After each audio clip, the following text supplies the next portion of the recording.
So we've got a new video up over at thomhartmann.com for people who support our program, and there's a really troubling concatenation of events, events, that are happening in the United States right now. We created these concentration camps for refugees seeking asylum. This was Stephen Miller's big project.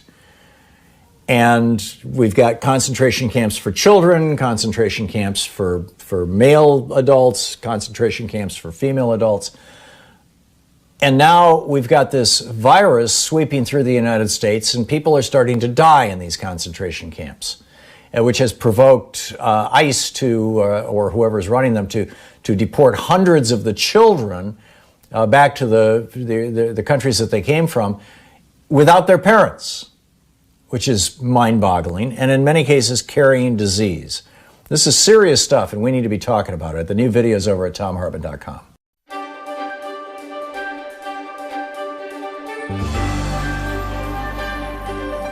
Today we're reading from Dorfman and Mallart's book, How to Read Donald Duck, Imperialist Ideology in the Disney Comic. And this is from the preface to the English edition. This book was first published in Spanish. To say that this book was burnt in Chile should not come as a surprise to anyone. Hundreds of books were destroyed and thousands more prohibited and censored. It was written in the middle of 1971, in the middle of the Chilean revolutionary process. Copper had been rescued, the land was being returned to the peasantry, the whole Chilean people were recovering the industries that during the 20th century had been the means of enrichment for Mr. Rockefeller, Grace, Guggenheim, and Morgan. Because this process was intolerable to the United States government and its multinational corporations, it had to be stopped. They organized a plan which at the time was suspected and since has been confirmed by Mr. Kissinger, Ford, and Colby to have been directed and financed by the United States intelligence services. Their objective was to overthrow the constitutional government of Chile.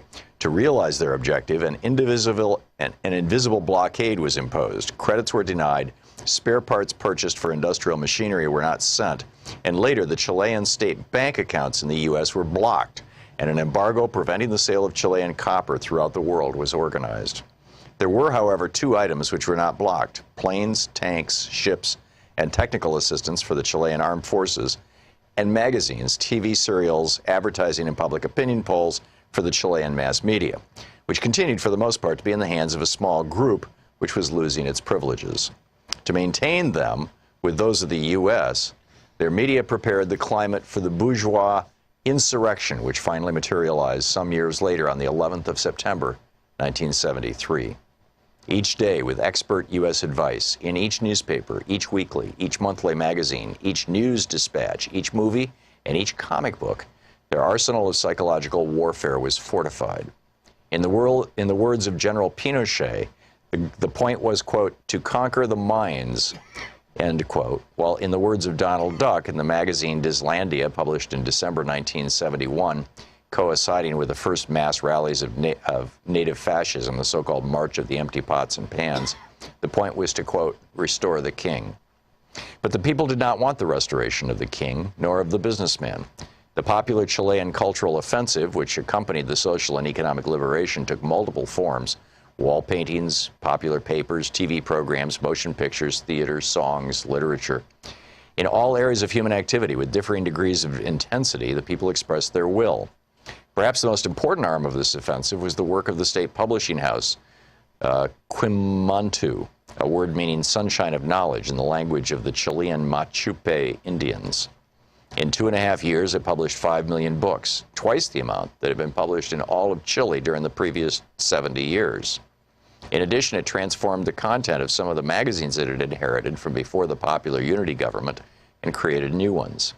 It is in this multifaceted context, with the people on the march to cultural liberation, a process was also meant criticizing the mass cultural merchandise exported so profitably by the U.S. into the Third World, that How to Read Donald Duck was generated. We simply answered a practical need. It was not an academic exercise. For the Mad Dog Warriors on that September 11th, there were no paintings on the walls. There were only enormous stains which dirtied the city in memory. They, using the fascist youth brigades, whitewashed all the signing, many-colored walls of the nation. They broke records, murdered singers, destroyed radios and printing presses, imprisoned and executed journalists, so that nothing would be left to remind anybody of anything about the struggle for national liberation. But it was not enough to clean these cultural stains from the street. The most important task was to eliminate all those who bore the stain inside themselves: the fighters, workers, peasants, employees, students, and patriotic soldiers, to eliminate these creators of a new life, to eliminate this new life which grew, and for all that we created. This book, conceived for the Chilean people and our urgent needs, produced in the midst of our struggle, is now being published far from Chile in the uncle land of Disney, behind the barbed wire network of ITT. Mr. Disney, we are returning your duck, feathers plucked and well roasted. Look inside, you can see the handwriting on the wall, our hands still writing on the wall, Donald, to go home. This is written in 1975. And then this from David Kunzel's introduction. The names of the presidents change. That of Disney remains. 46 years after the birth of Mickey Mouse, 8 years after the death of his master, Disney's may be the most widely known North American name in the world. He is arguably the century's most important figure in bourgeois popular culture. He has done more than any single person to disseminate around the world certain myths upon which that culture has thrived, notably that of an innocence supposedly universal, beyond place, beyond time, and beyond criticism. The myth of U.S. political innocence is at last being dismantled, and the reality which it masks lies in significant areas exposed to public view. But the great American dream of cultural innocence still holds a global imagination in thrall. The first major breach into the Disney of this dream was made by Richard Schickel's The Disney Version, The Lifetimes and Commerce of Walt Disney, the book How to Read Donald Duck.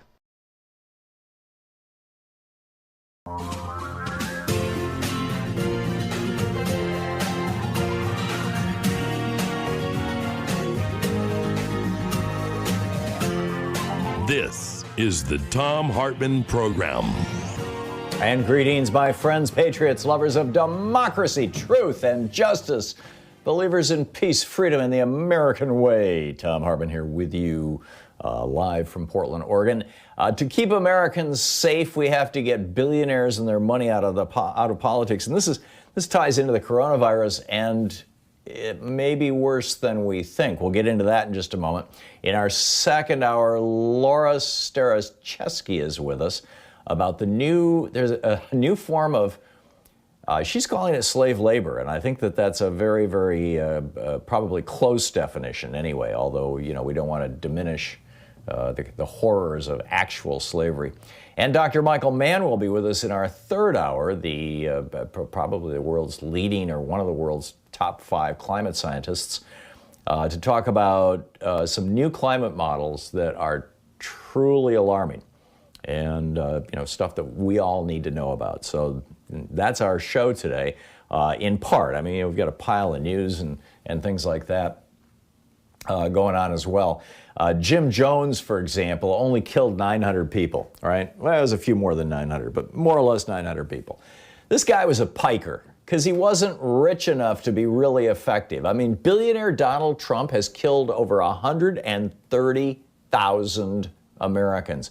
We're on course to have depending on whose model you're looking at, some of the models say we've already passed 3 million. 3 million people infected with this disease here in the United States.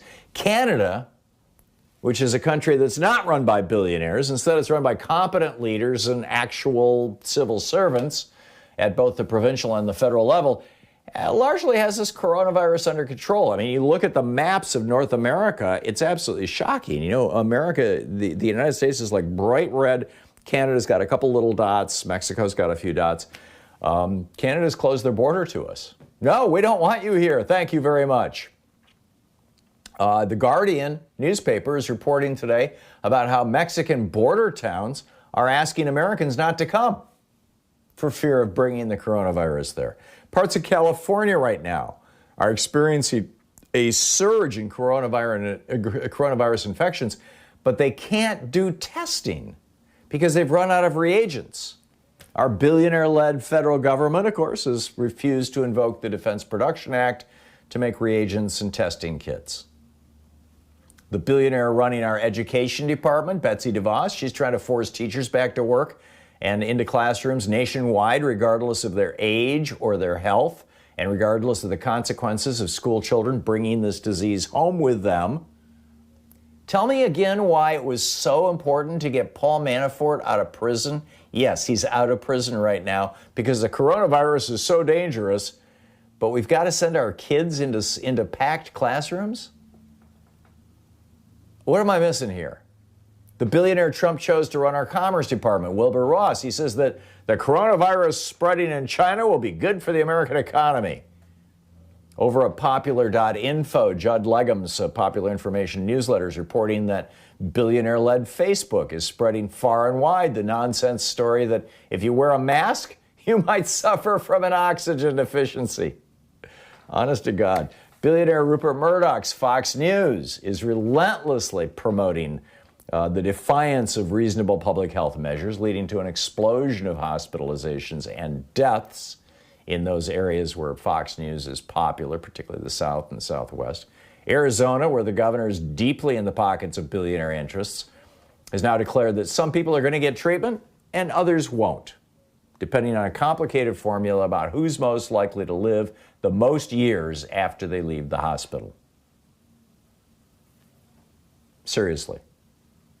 Multiple billionaires and their companies, it turns out, have gotten huge piles of cash from all this money that Congress appropriated to help small businesses and average working people through the economic crisis. You know, back in 2000, when George W. Bush lost the election by 500,000 votes, but the Supreme Court put him in the White House anyway, the media was celebrating the fact that Bush and Dick Cheney were both oil industry executives. They talked about how a CEO presidency was going to be just what America needed. Yeah, it didn't work out that way. Instead, they lied us into 2 wars, and they transferred trillions of dollars out of the pockets of working people into the pockets of billionaires, not to mention the trillions of dollars in billionaire tax cuts. And with their torture policies and their war policies, they destroyed our reputation around the world and destroyed our credibility. And frankly, with the Patriot Act and all this other stuff, all this giant executive power grab to keep us safe from those evil Muslim terrorists, they set the stage for what Donald Trump is doing right now. But the bottom line here is that billionaires and the super rich have spent the last 40 years, ever since the Reagan Revolution, which we are still in right now. Billionaires and the super rich have been telling us that America will be wonderful if you just let super rich people run the country. Just let a billionaire run all the social media, make that all billionaire controlled, search engines billionaire controlled, government get a president as billionaire, get a secretary of education a billionaire, get a secretary of commerce a billionaire, find a few other billionaires to down in Florida to run the Veterans Administration. Actually, they might just be multimillionaires to run the VA secretly out of Mar-a-Lago. Honest to God, that's going on. Google it. That's not called democracy. It's called oligarchy. And now we've seen 40 years of oligarchy. And how are we doing? Until we get money out of politics, until we can return competent leadership at all levels of our government, and get this corrupting cash out of politics, Americans are going to continue to die in numbers, mind-boggling numbers. More Americans have died of coronavirus than have died in every war we've fought since 1946 combined. Korea, Vietnam, Libya, Syria, Iraq, Afghanistan, you name it. Grenada. Here we are. And make no mistake, this big con that these billionaires have been running since the Reagan Revolution is very intentional. Back the Pew organization started doing polling of trust in America. Do you trust your government to do the right thing? Was the simple question. And during the last years of the Eisenhower, they started this in 1958. The last 2 years of the Eisenhower administration, 58, 59, 60, the last 3 years, throughout the Kennedy presidency, through the 3 years of the Kennedy presidency, through the 5 years of the LBJ presidency, until the war in Vietnam started cranking up. It was around 75% of Americans said, yes, I trust my government to do the right thing. The Vietnam War obviously dented that a little bit. Right now, the percentage of Americans who say they trust their government, 17%. Why is that? Well, you know, if you're a fossil fuel billionaire who inherited an oil and refining empire from your daddy, and you want to make more money by pumping poisons into the air, then tell people not to trust the government that regulates the poisons in the air.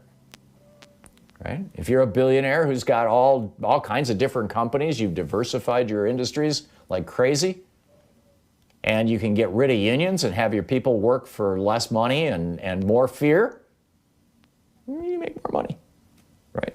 Because the government won't protect their right to unionize.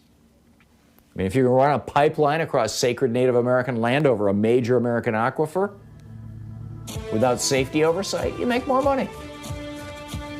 This is, essentially a long con. By the way, the long con, there's an article over at Raw Story about this right now, blowing the lid off the billionaire's big con and its deadly consequences. And the thing about billionaires running our government, you can find over on Common Dreams and BuzzFlash.com. We'll be right back with more of the news of the day in just a moment. This is the Thom Hartmann Program.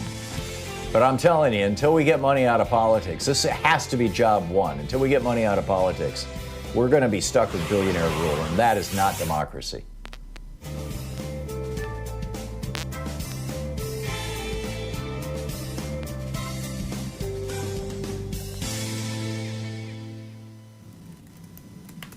And welcome back.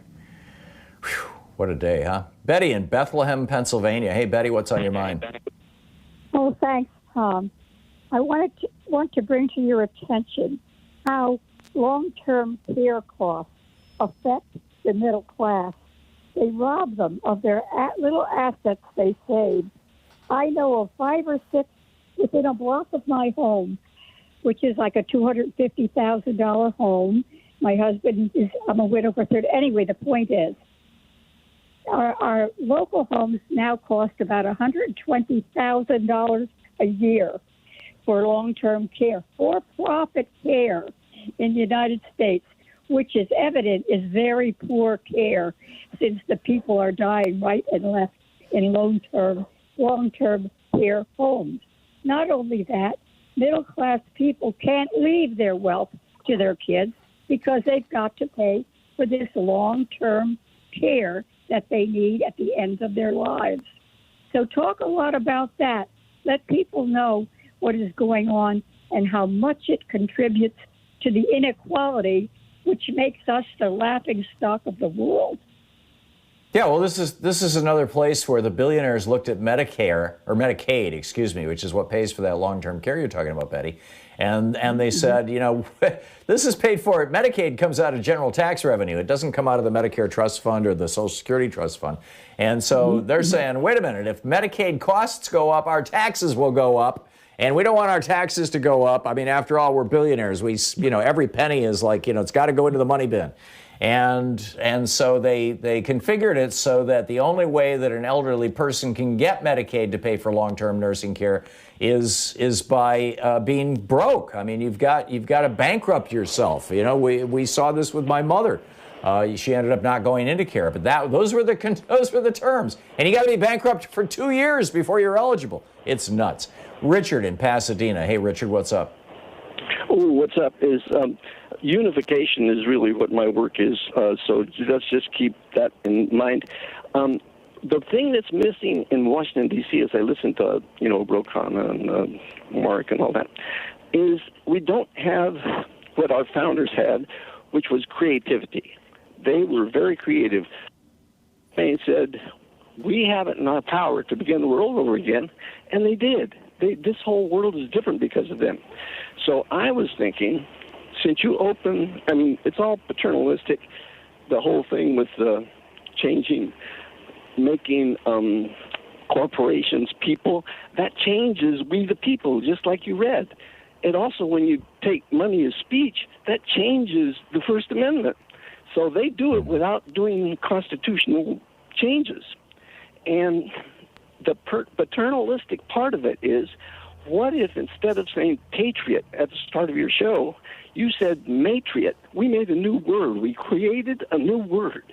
And that can be inclusive of all females and males, that it's not males in charge. Yeah. I mean, I'm not opposed to degenderizing our language. We've come a long way in that regard, and deracializing our language, for that matter. Doing away with words like blacklist. But I think I don't think I'm going to be able to pull that off, Richard. But I get your point, and it's a good one. Patriarchy, which itself is a gendered word, but it should be. Patriarchy has a big role to play in all this. We'll be right back.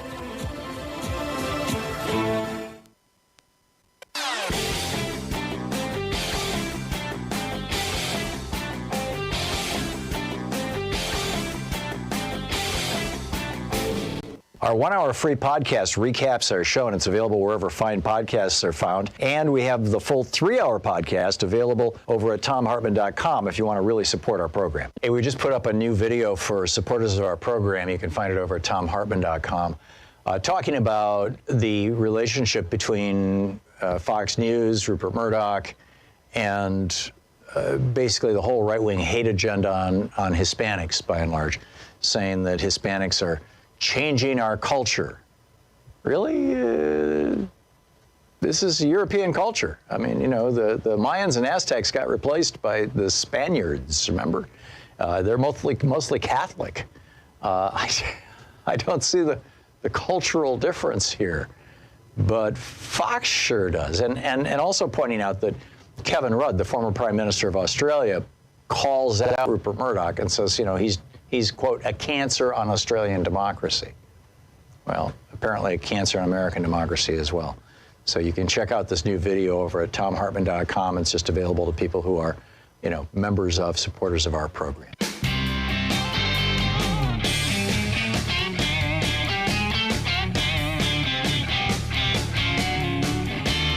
Okay, some of the other stuff that's in the news, in addition to the billionaires running our country and the billionaires running our media, trying to tell us, oh, it's all good. And by the way, the coronavirus is so bad that Paul Manafort has to get out of jail, but your kids have to go to school. What am I missing here? I mean, seriously, what am I missing here? Meanwhile, Donald Trump is saying vote by mail is so bad,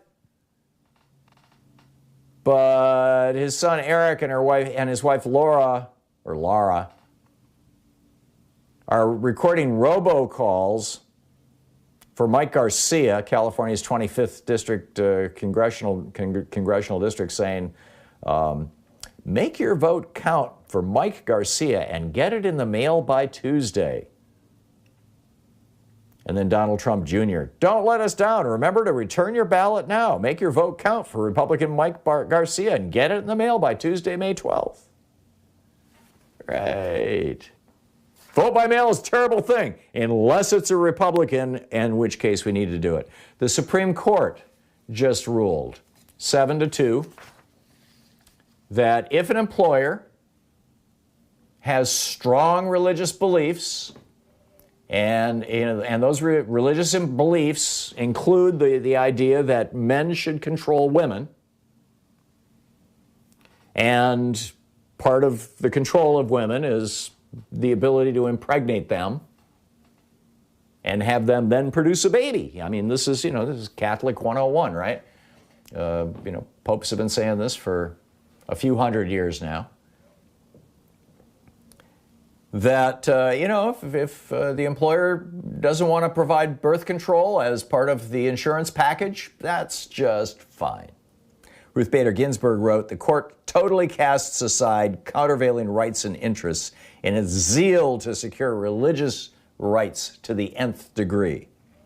This court leaves women workers to fend for themselves, to seek contraceptive coverage from sources other than their employer's insurer, and absent other available sources of funding, to pay for contraceptive services out of their own pockets. Well, yeah, I mean, that's the whole point, right? Only men are supposed to be in charge. This is Republican 101.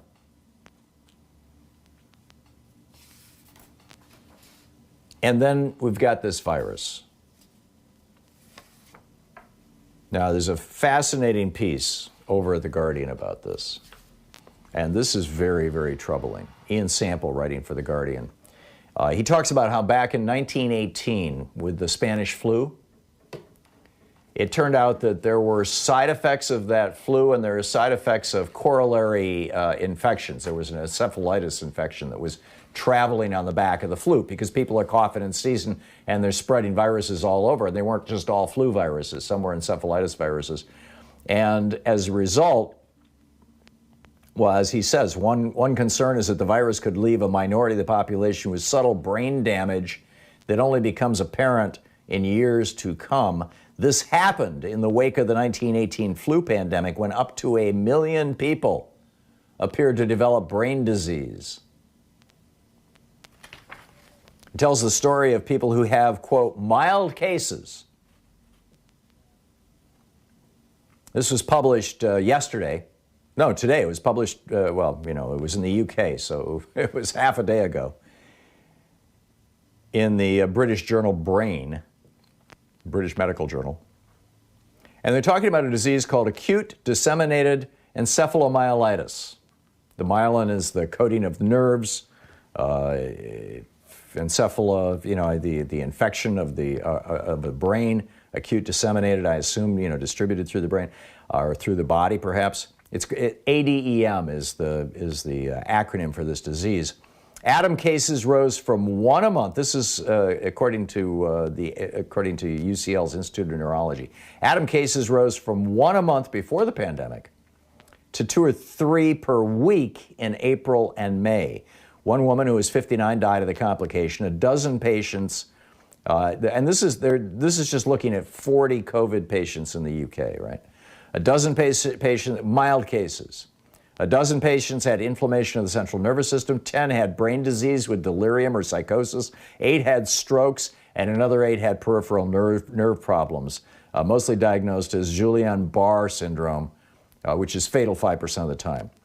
Michael Zandi, senior author of the study, consultant at the University College London Hospital, said, we're seeing things in the way COVID-19 affects the brain that we've never seen before with other viruses. You can be quite sick, but actually have trivial lung disease. They tell the story of a woman who she repeatedly put her coat on and took it off again, began to hallucinate, reporting that she saw monkeys and lions in her house. She had recovered from a mild case. This is later. They put her in a hospital and gave her antipsychotic medication, an otherwise normal woman. Another woman, aged 47, was admitted to the hospital with a headache and numbness in her right hand. She became drowsy and unresponsive, required an emergency operation to remove part of her skull to relieve the swelling on her brain. Zandi said physicians should look for cognitive symptoms, memory problems, fatigue, numbness, and weakness. We still don't know the damage that this thing does, but the billionaires tell us, get back to work. Thom Hartmann Program. Call 202-808-9925. And get your kids back to school so that you can go to work. How do you think that's going to work out? We'll be back.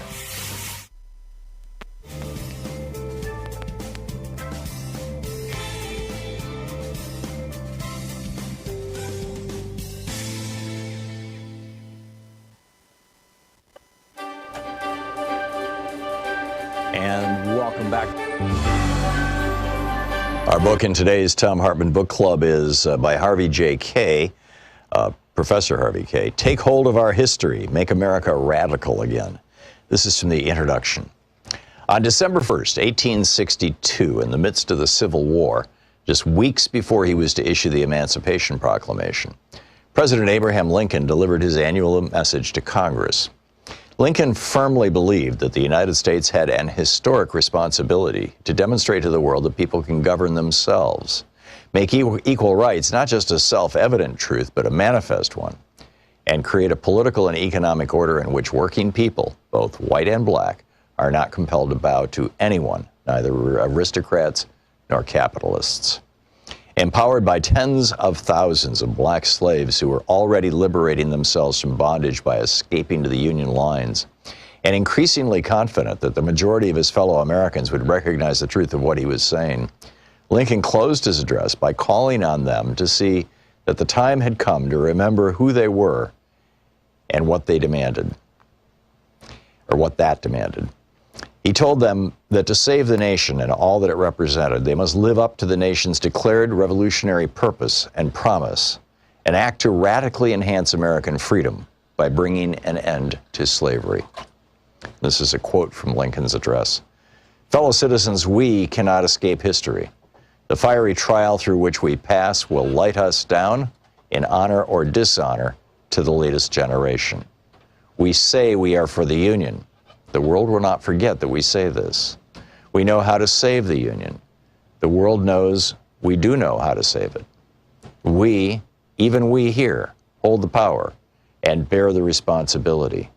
In giving freedom to the slave, we assure freedom to the free, honorable alike in what we give and what we preserve. We shall nobly save or meanly lose the last best hope of earth. We too, end of quote from Lincoln. Back to Harvey. We too cannot escape history. Our own struggle to save the nation and the promise it proclaims has begun. Finally, after more than 40 years of fear-driven class war and culture war campaigns against the democratic achievements of generations, the hard-won rights of workers, women and people of color, and the very memory of how they were secured, and now both in the wake of the election debacle of 2016, which gave the presidency to the corrupt, mendacious, racist, sexist, and treacherous demagogue Donald Trump, and continued control of Congress to the formerly conservative but increasingly reactionary Republican Party, and in the face of intensified class and culture war campaigns, we the people have come not only to recognize that American democratic life is in jeopardy, but also to mobilize in hopes of saving it. Millions of us have rallied to the resistance and expressed our democratic fears and desires in action.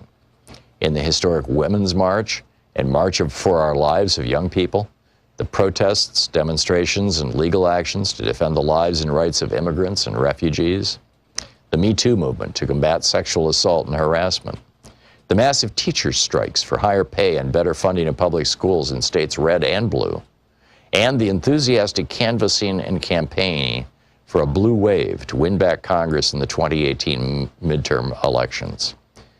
But resistance is not enough. The time has come for us to remember who we are and what that demands. The time has come for us to embrace our radical history, the history of how a generation of Americans, high and low, and in all their diversity, not only turned their colonial rebellion into a war for independence, but also imbued American life, whether they all intended it or not, with radical imperative and impulse by declaring a revolutionary promise of freedom, equality, and democracy for all.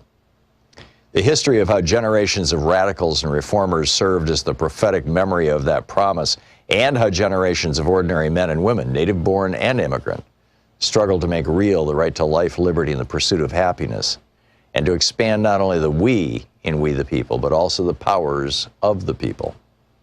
And most especially in view of the crises we ourselves face, the history of how our greatest generations confronted and prevailed over the forces that threatened to destroy the nation and bury its revolutionary promise in the 1770s, 1860s, and 1930s and 1940s, not to mention the 1960s, by acting to make the United States, both inspired by Washington, Lincoln, and FDR, and pushing them to go farther than they might otherwise have gone, radically freer, more equal, and more democratic than ever before.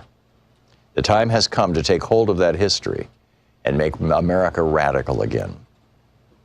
I've titled this collection of my speeches and essays, Take Hold of Our History, Make America Radical Again, for reasons that will become obvious, and yet I cannot help but confess that if I had had to title it otherwise, I would have been sorely tempted to use, with full attribution, the title Max Lerner gave to his 1938 work, It Is Later Than You Think, The Need for a Militant Democracy. While it may not seem so, the crisis we face is no less demanding of action, urgent action than that which confronted his generation. The book Take Hold of Our History by Harvey J. Kaye.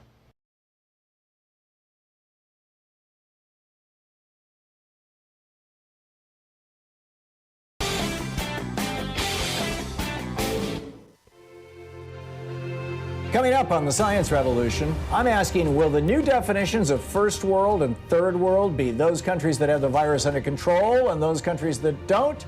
Connor Gibson with Greenpeace USA is here about 3 states making protesting fossil fuel pipelines a felony. Is protesting becoming illegal now? Robert Weissman with Public Citizen drops by. He's concerned about Trump's land management pick. The guy's a climate-denying extremist. I'm concerned too. Kevin Camps from Beyond Nuclear is telling us about even more nuclear waste that they want to bury under New Mexico's desert. Plus, geeky science. Does sitting cause cancer? Tune into the Science Revolution wherever fine podcasts are available.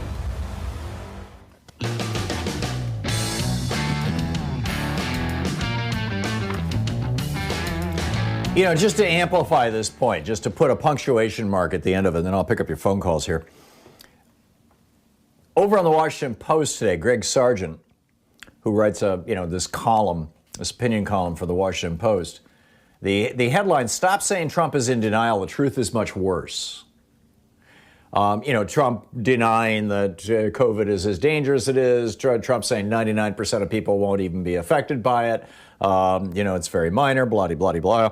We know all these things are not true, but Greg Sargent, in the Washington Post, of all places. I mean, things are really bad when, these basically institutional voices start talking like this. He points out Trump was warned in January by Alex Azar that a pandemic was on its way. He was loudly warned in April that a rapid reopening would be a disaster. Trump urged it anyway. I'm quoting from Greg Sargent here. And then Greg says, we know why Trump did these things. He feared that publicly taking coronavirus too seriously would spook the markets, and that would prove, and keeping the markets up was crucial to his reelection. His allies frankly admitted reopenings would fuel the impression of rapid rebound, helping his reelection, or so they thought. I pointed this out like maybe a month ago. I said, Trump's strategy here is to throw people into the economy, to try to get the economy to open back up, even if it means 1 million people will die. And the big mistake that Trump made was not waiting until late September or early October to do this. Because the deaths don't show up for 6 or 8 weeks from the time you do the policy. Then people start dying. People start getting sick 2 or 3 weeks after you do that policy, and that's what we're seeing right now.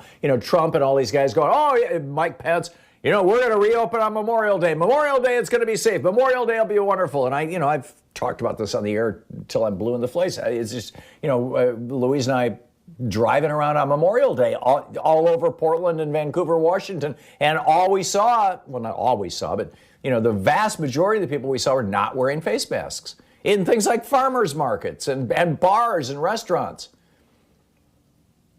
We were all open again. Wasn't that cool? I mean, not entirely here in Portland, but outdoors and things like that. And I was saying, this stuff is going to hit the fan. This is, and here we are. So, Greg Sargent, now the Washington Post, an op-ed in the Washington Post. Trump he's a far less charitable interpretation is that he's merely indifferent to the catastrophic consequences that are resulting from these failures, and will continue to do so because he's nakedly prioritizing self-interested political calculations over any other concerns.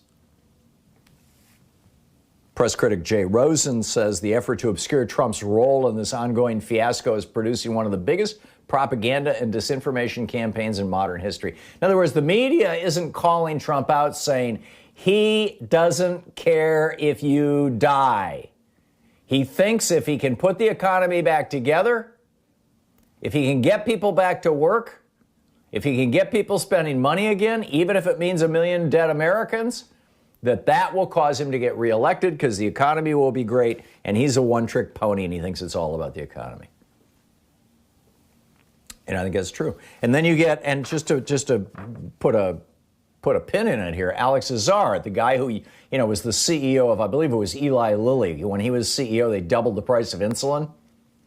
Well, he's now the head of Health and Human Services. And he said, and I quote, he's talking about opening schools, right? He says, there's no reason we can't do any of this. He says, we have healthcare workers. They don't get infected because they take appropriate precautions. They engage in social distancing. They wear facial covering. They use good personal hygiene. This can work. He's talking about teachers.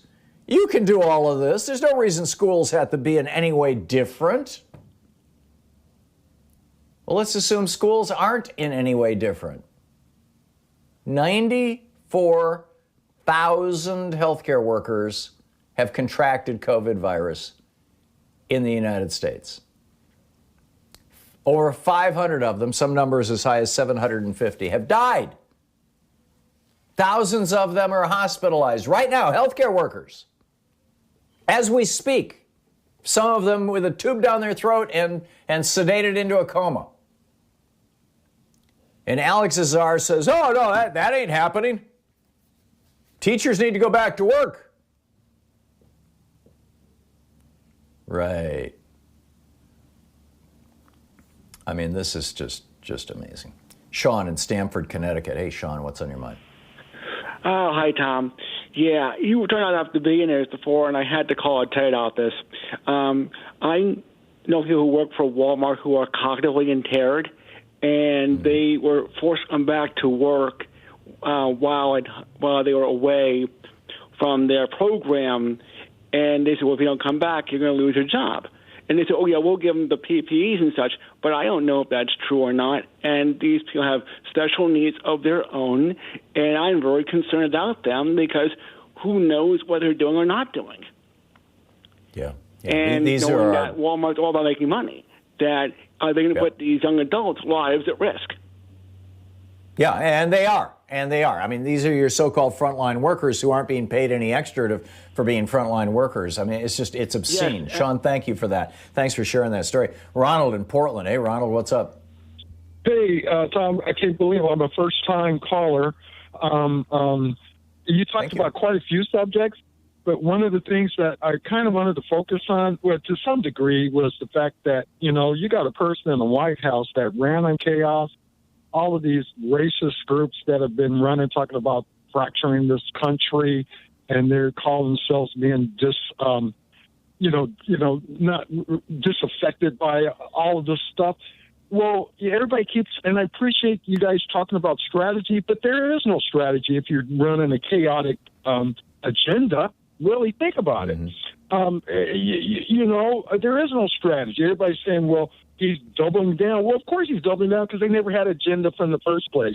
They take these art of war and these scorched earth concepts, and if you really look at them, they're all about how to introduce and propagate negative messages to create chaos. And this is what's been done all over the world. I can understand. Well, that's the point I'm making in that op-ed that's up over at Raw Story right now, which is that the billionaires back in the 70s decided, we can't have Americans trusting government because government is regulating us and diminishing our profits. And so we've got to make Americans think the government is evil and terrible so that they will go along with our so-called deregulatory agenda. I mean, you think Republican, what do you think? Smaller government, less regulation, lower taxes. Those three things are purely the agenda of the billionaires. So how does smaller government help somebody who needs health care? How does smaller government help somebody who needs education? Exactly. How does smaller government help somebody who needs housing? It doesn't, but it helps billionaires to increase their profits while they're killing people. How does less regulation help the average American? It doesn't. It protects, regulation is what protects the American people.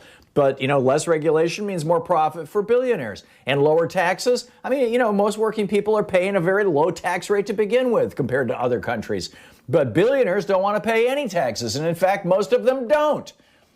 Exactly. And I say I'm a frontline health person, and I see some of these issues. And one of the things that it's just comical when you see everything that this government is doing is just for decorum. Okay, they say fire Steve Bannon. Okay, decoratively that looks great because and there's a racist, but nobody sees the pathology of what he's doing, subsequently going around the world and trying to whip up the flames of fascism and trying to create this economic racist engine perpetuating. Well, nobody's talking about that. Nobody's addressing these. Bringing Orban into the White House. Yeah. I'm with you. Who really addressed this was Bernie Sanders. Who really addressed? Yeah. He said you can't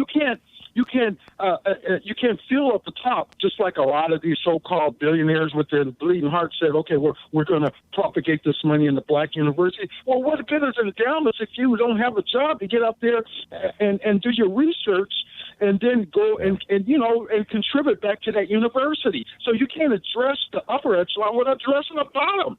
They're all are intermixed together.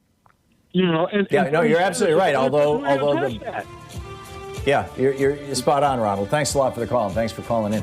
The simple reality is that these billionaires, these right-wing billionaires, who are largely running this country and own the politicians who are running this country, only care about themselves. I mean, there's some good billionaires out there. There's some good progressive billionaires out there. But these right-wingers who have decided to aggressively get into politics, man, look at what they're doing. To Thom Hartmann. Visit ThomHartmann.com for audio and video archives. Back with more of your calls in just a moment. It's 45 minutes past the hour.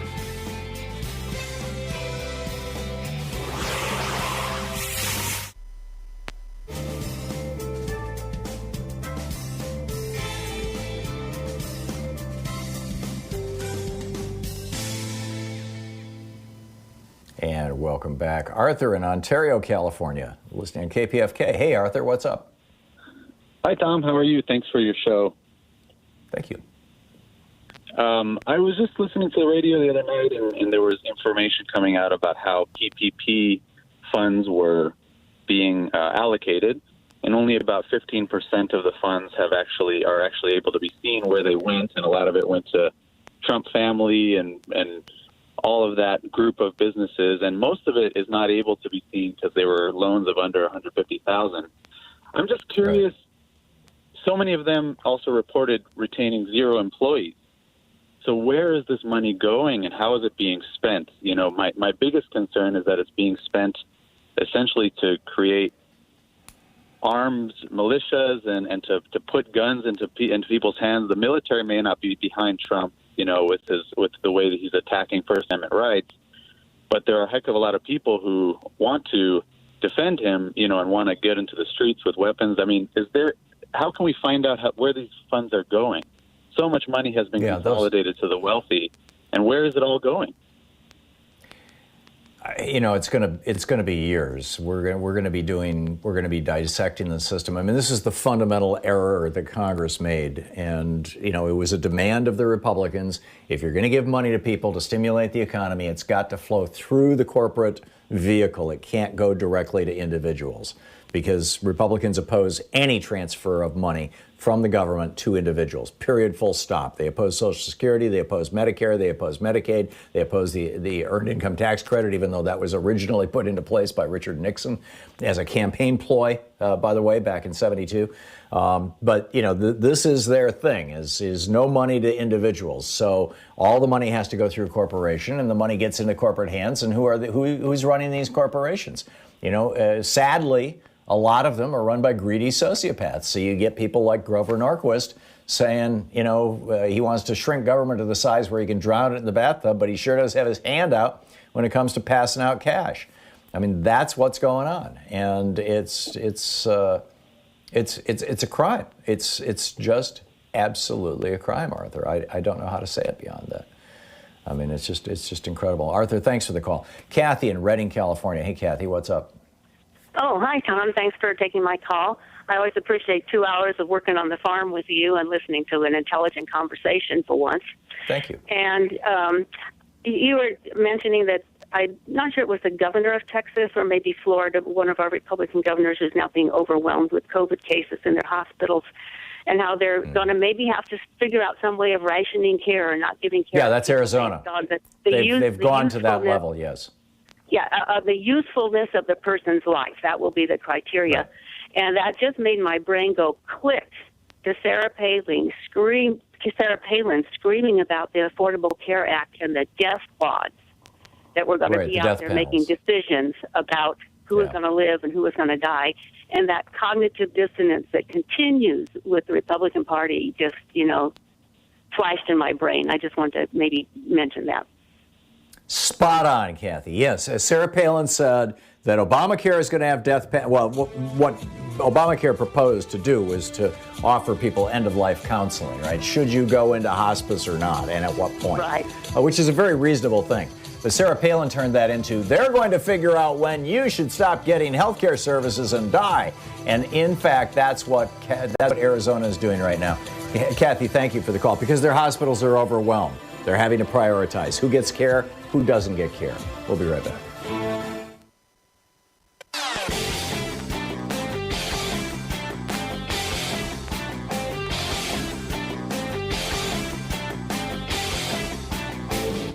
Hey, we're putting together a series of American history books. It started with the hidden history of guns and the Second Amendment. Then we had the hidden history of the Supreme Court, the betrayal of America. Then the hidden history of the Republican war on voting. Coming out soon is the hidden history of monopolies, how big business destroyed the American dream. And then next spring, it's going to be the hidden history of oligarchy and tyranny. So nuclear power is being sold as the thing that's going to save us from climate change. It's not. Not only does it take mind-boggling amounts of carbon to even build a nuclear power plant, all that concrete, all that steel, all that stuff that has to be hauled in and transported, and then you got to mine the uranium, and then you got to ship it and all this kind of stuff. But now the industry is out with their hand out. 20 years ago, we subsidized the industry to the tune of $100 billion, and that's not the unquantifiable amount from the Price-Anderson Act, where we insure nuclear power plants as well. These are just subsidies, and now we've got a whole set of brand new subsidies that companies in New York and Ohio and Pennsylvania and New Jersey are coming to the ratepayers.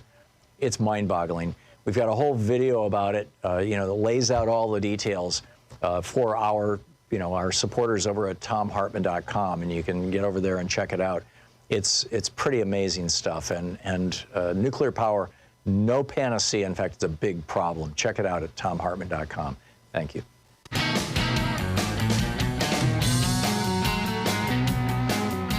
And welcome back. Louise in Lancaster, Pennsylvania. Hey, Louise, what's up? Well, I was just thinking when we started, two things. The wall, and I used to kid people and say, okay, what's going to stop them from Mexico saying, we're going to use that wall to keep you out, and Canada building one too. And here today, that I think they're both seriously considering it right now. I know. And I went, and I said to one of my clients that's Mexican, and I said, so we got a wall, and it's going to keep Mexicans out, and we built it and paid for it. Right. Right. Yeah, and it's going to keep America. It's going to keep the coronavirus out of Mexico. Yeah. Yeah. The second real quick point I wanted to make was on the masks. Initially, the government, and that includes Fauci, saying, wash your hands, clean surfaces, don't touch your face. But you really don't need masks. And they did that because we didn't have enough protection for our medical workers. It was not prepared. So there was a mixed message. So some of these people were saying, oh, well, it won't keep you from getting it, which it can. And it won't. So it was a mixed message at first, which was Trump's fault because he wasn't prepared. So we started out not prepared, and we were continuing to not be prepared. And that's it. I'm just upset about it. No, well said. Louise, thank you very much. Great to hear from you. 53 minutes past the hour. Jeff in Gurnee, Illinois. Hey, Jeff, what's on your mind?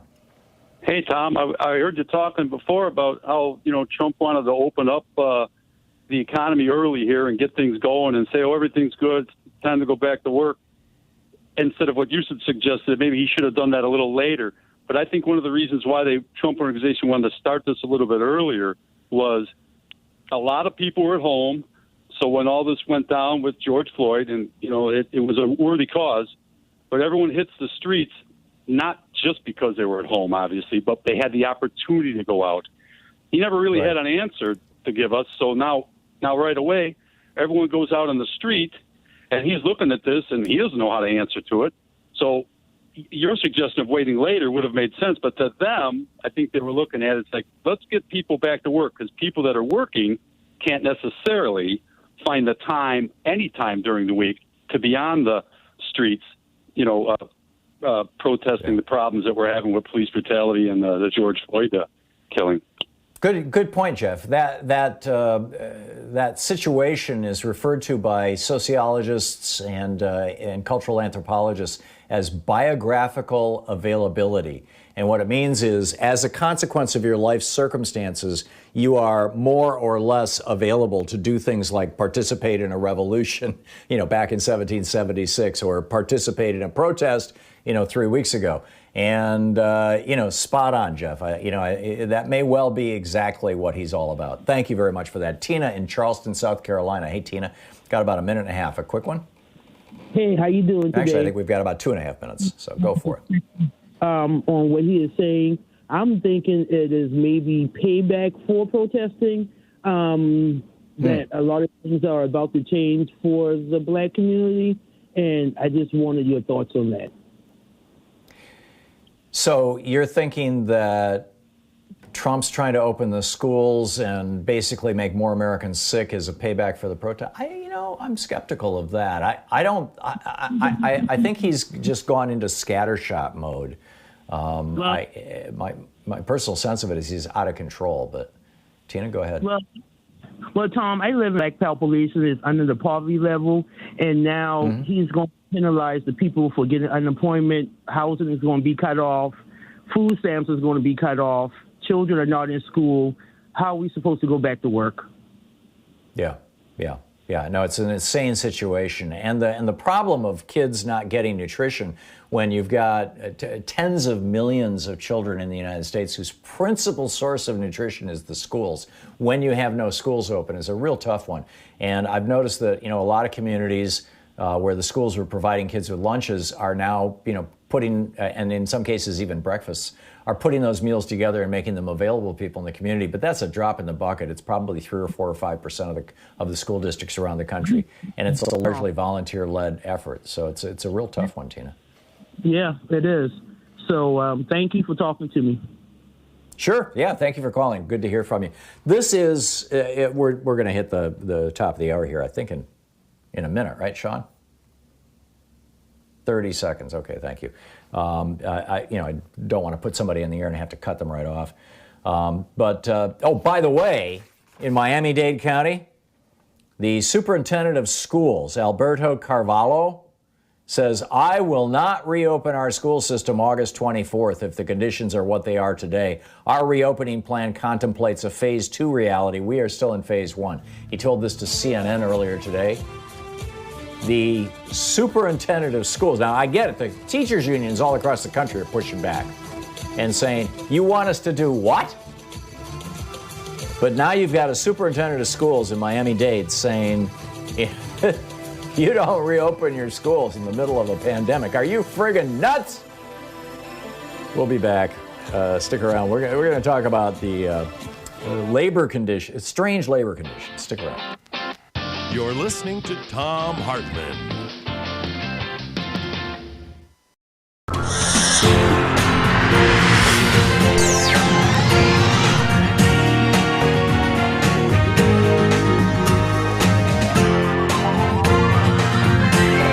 We say fight back!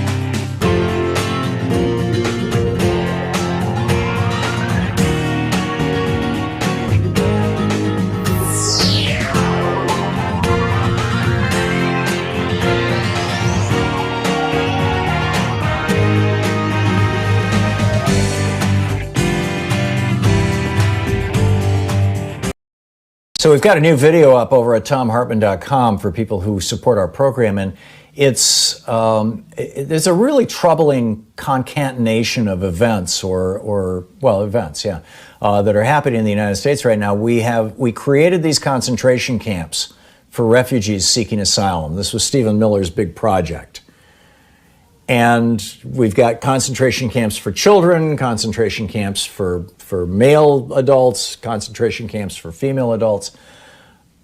And now we've got this virus sweeping through the United States, and people are starting to die in these concentration camps, which has provoked ICE or whoever's running them to deport hundreds of the children back to the countries that they came from without their parents, which is mind-boggling, and in many cases carrying disease. This is serious stuff, and we need to be talking about it. The new video is over at thomhartmann.com.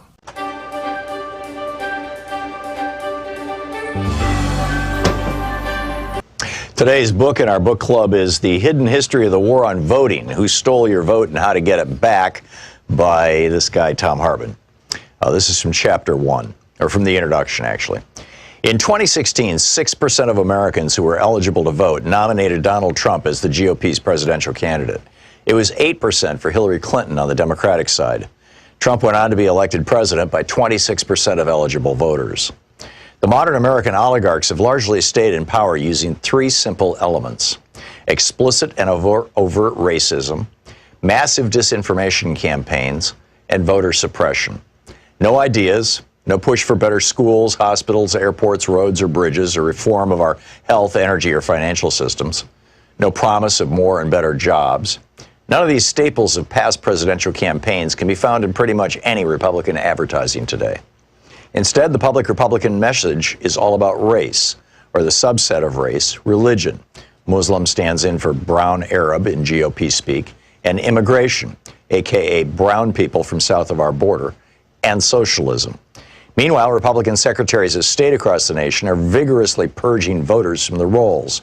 Over 17 million, more than 10% of America's active voters, in just the 2016-2018 period, according to NBC News.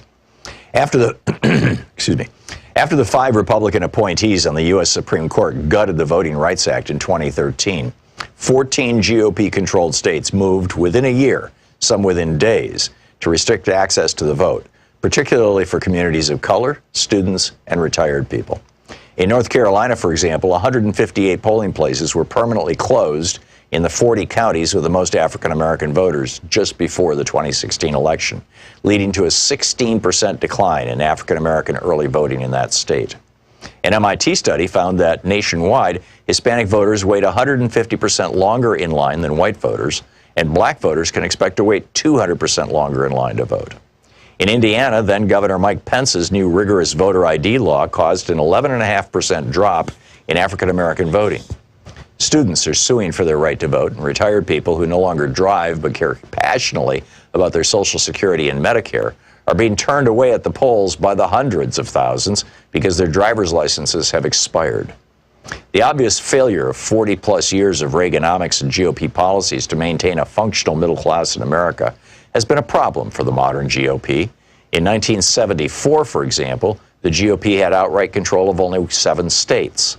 The message, elect us and we'll help the rich people, just didn't generally resonate with American voters. It's the reason why, outside of the fluke elections of 46 and 52, Democrats controlled the House of Representatives outright for 3 generations, from 1933 to 1996, and controlled the Senate for most of that time. Desperate to win the presidency for the GOP in 1968, Richard Nixon went so far as to commit treason by torpedoing a peace deal with President Lyndon Johnson that President Lyndon Johnson had worked out with the North and South Vietnamese. According to Abul Hassan Bani Sadr, then president of Iran, Ronald Reagan did the same thing by cutting a deal with Iran whereby they would hold on to the U.S. embassy hostages until after the 1980 presidential election, torpedoing Jimmy Carter's chances of re-election. But in 2000, the GOP changed tactics. After Reagan was almost busted for his part in Iran-Contra, he testified that he had forgotten about details of the program more than 80 times. His growing Alzheimer's spared him an indictment. They realized that getting busted for treason wasn't worth the risk. They needed a plan B. And it was deliciously simple. If most voters don't like what you're selling, then just don't let them vote. Paul Weyrich promoted this idea back in 1980 when he was campaigning for Reagan after co-founding the Heritage Foundation. And indeed, many Republican luminaries, such as William Rehnquist, who went from serving the GOP by standing in polling places and intimidating Hispanic and Native American voters in the 1960s, to becoming Chief Justice of the Supreme Court, rose up through the ranks by participating in Republican-run voter intimidation schemes. Voter suppression became the foundational go-to tactic for the GOP in 2000. Although the GOP attacked Democratic presidential nominee Al Gore with smear and innuendo, ridiculing him for helping write the legislation that created the modern internet, for example, the main thing that got George W. Bush into the White House was voter suppression. His brother, Florida Governor Jeb Bush, and Bush's Secretary of State, Katherine Harris, threw somewhere between 20,000 and 90,000 African-American voters off the rolls. They were able to get the vote close enough. The 5 Republican appointees to the Supreme Court functionally awarded Bush the presidency. The BBC covered this in 2001 in 2 major investigative reports that were seen all over the world, except on any American media. By 2016, the Republican Party had fine-tuned its voter suppression and intimidation systems to the point that they ran like well-oiled machines in nearly 30 states. Between the 2012 and 2016 presidential elections, for example, Ohio had purged more than 2 million voters from its rolls, the vast majority, more than 2-to-1, in heavily African-American and Hispanic counties. The 5 Republican appointees on the Supreme Court ruled in 2017 that they could keep it up. And other states have since adopted their new tactic of caging voters. The book, The Hidden History of the War on Voting, by me. This is when...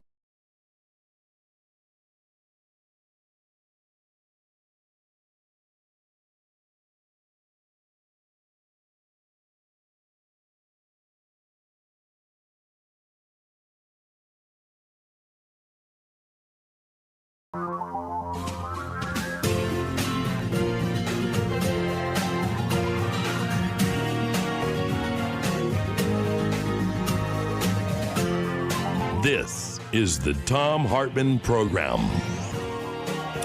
Welcome back. Thom Hartmann here with you. On the line with us is Laura Starecheski, senior radio editor at Reveal from the Center for Investigative Reporting. She's also won a National Edward R. Murrow Award, a DuPont Columbia, and a Peabody, among other awards. She previously reported on health for the NPR Science Desk. And boy, what a remarkable CV. Laura, welcome to the program. Starecheski, Starecheski is your Twitter handle, I should add. You have this story, or you're talking about this story of rehab and unpaid work. What's the connection here? Sure. Hi. Thanks so much for having me on. I'm part of a team over at Reveal that's been looking into rehab facilities for actually about 3 years.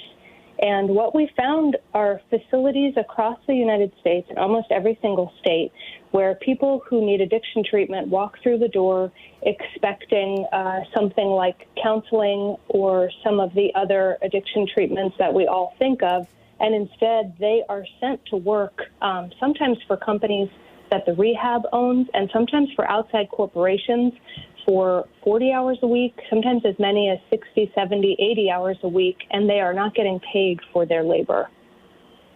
Whoa. Now, with regard to our prisons, the 13th Amendment didn't end slavery. It merely limited it to people who've been convicted of a crime. And so, the United States has 430 people per 100,000 incarcerated compared to, like 17 per 100,000 in Norway, or 44 per 100,000 in France, or 71 per 100,000 in the United Kingdom. I think most Americans are familiar with those statistics, or at least realize that the reason why we have more prisoners than any other country in the world is because prisons legally can actually run as slave labor institutions. And in some cases, with a brutality that probably doesn't rival old-fashioned slavery, but or historic slavery, but is pretty awful. But this is not being done under color of law, is it? Well, there actually is a connection. A lot of the people that we interviewed, and we spoke with hundreds of people to report out this story who've experienced this.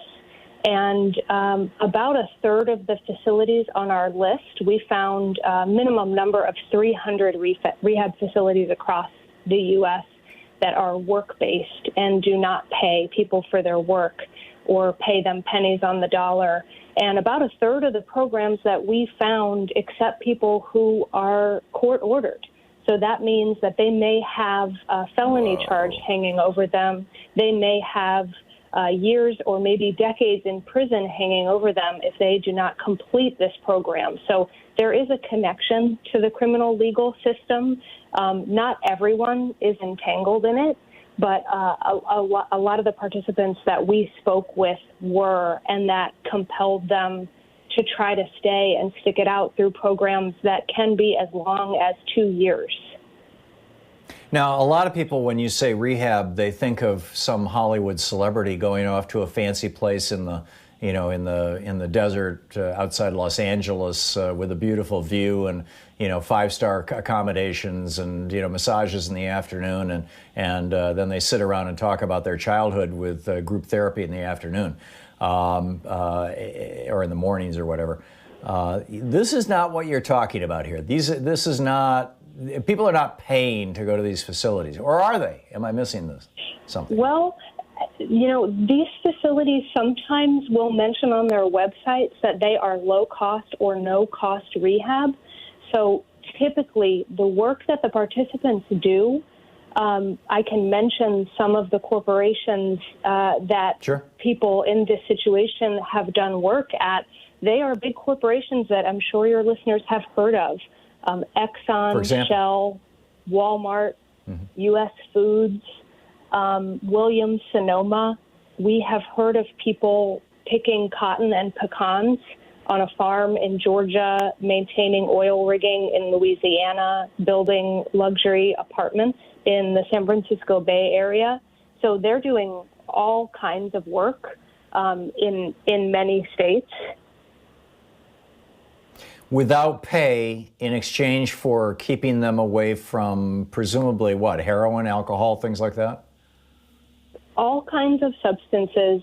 They do not discriminate in terms of the kind of substance use disorder that someone may have. But typically how it works is, like I mentioned, someone could be court-ordered there. So in that case, they may not pay, or they may end up paying a small fee, $500, $1,000. We have also heard of people paying thousands of dollars to take part in these programs. They are not given accurate information much of the time about what the program entails. We talked to a man named Tim Rowe from Ohio who thought he was going to one of the top-of-the-line rehabs you described. This was at an organization, a nonprofit called the Senecor Foundation. They, at the time, had programs in Louisiana and Texas, and Tim needed treatment. He had an issue with using meth and heroin. His family was incredibly worried for him, and they helped him get to the Senecor Foundation in Baton Rouge, Louisiana. Before he arrived, he looked at a commercial for the rehab and saw participants swimming in a sparkling blue pool and strolling on a lawn with a counselor. But when Tim arrived, he found out that what the program entailed was full-time or more than full-time work, physical labor, doing jobs like making steel cables for shipping companies or doing electrical work, which he was not adequately trained for. So we have also heard of people doing quite dangerous jobs, and we've documented a number of severe injuries, broken backs, mangled hands, and even several deaths at facilities like this. Can people leave these facilities? If you're court-ordered, leaving could mean that you will face years or decades in prison. And we've also found that it's not uncommon at facilities like this for some of what they would call therapeutic tactics to be quite abusive and shaming. And I was surprised doing the reporting at just how many participants spoke in language like, I felt brainwashed. I was afraid. Well, this is a big thing back in the 80s and 90s. Forgive my jumping in. We got about a minute and a half here until we hit a hard break. But back in the 80s and 90s, there was this whole scared straight thing where they were taking high school kids and running them through things that were like boot camps. And very often there was a work component to it as a therapeutic thing. And, at first they were getting all kinds of great publicity. Then it turned out there was a very abusive side to it. Is this an outgrowth of that or a parallel to that in some way? Yeah, actually, in our podcast series, American Rehab on Reveal, we go back to the beginning and we trace the history of where programs like this came from. And a large number of them originated at actually a program that turned into a cult. It's called Synanon, if you've heard of it. It was founded in the late 50s and was one of the very few places at that time that people who used heroin could get any kind of addiction treatment, and unfortunately relied on these punitive shaming tactics and unpaid work. And we found that, since the 1980s and the rise of mass incarceration, that programs like this have just proliferated. And now with the opioid epidemic, we've got so many vulnerable people. It's amazing. Laura Starecheski, revealnews.org is the website. You can check it out. And Review finds many who work during rehab aren't being paid, the title of the article. Laura, thank you so much for dropping by. Great talking with you. Thanks so much for your time. I appreciate it. My pleasure. We'll be back with more of the news of the day and your calls in just a moment. It's 15 minutes past the hour. This is the Thom Hartmann Program. Eugene Scalia, a comic book villain? We'll talk about that too. Stick around.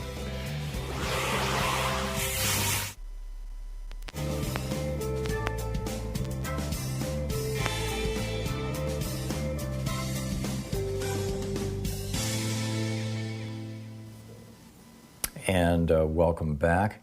Eddie in St. Joseph, Missouri, watching us on Free Speech TV. Hey, Eddie, what's on your mind today? Thanks a lot for taking my call, Tom. I appreciate that. I appreciate what you're doing for this world. But my point I want to get at is, everybody says follow the money. I say follow what would Putin want to be going on right now. It seems like everything from this problem people have with race to the problem we have with this virus that came over here.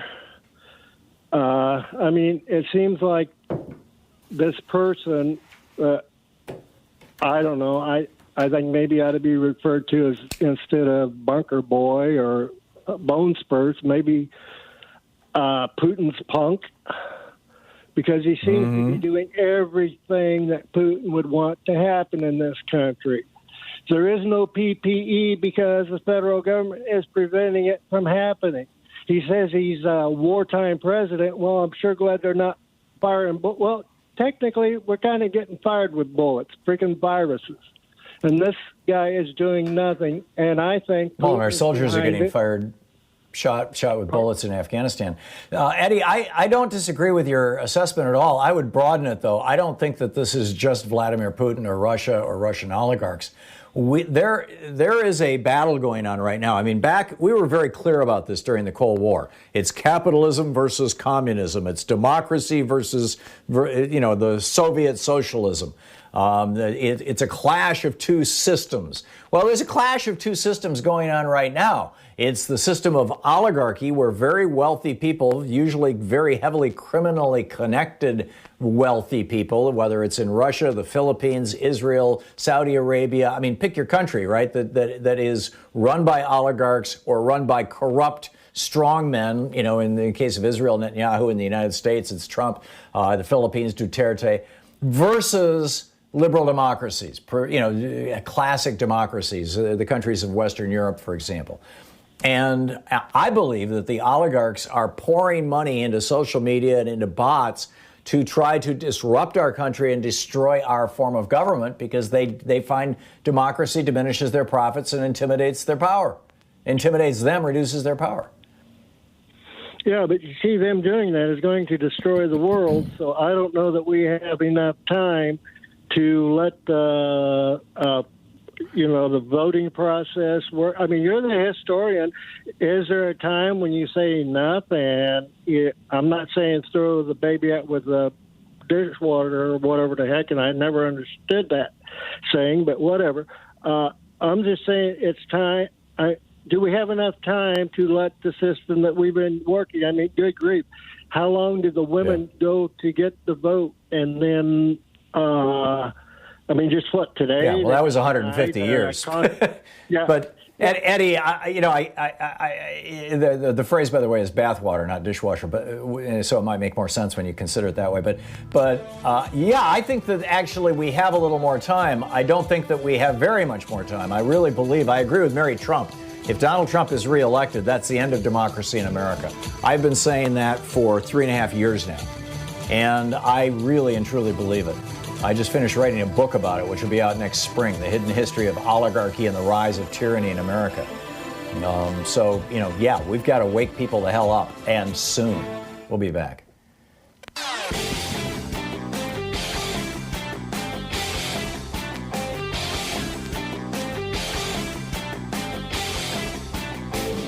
Our 1-hour free podcast recaps our show, and it's available wherever fine podcasts are found. And we have the full 3-hour podcast available over at thomhartmann.com if you want to really support our program. Hey, we have a new video up over at thomhartmann.com for supporters of our program, and it's about the state representative, Timothy Gintner in Ohio, who has proposed legislation. It actually passed the House of Representatives in Ohio, HB 164. It's now going to the Senate, where there are 33 senators, 9 of them Democrats.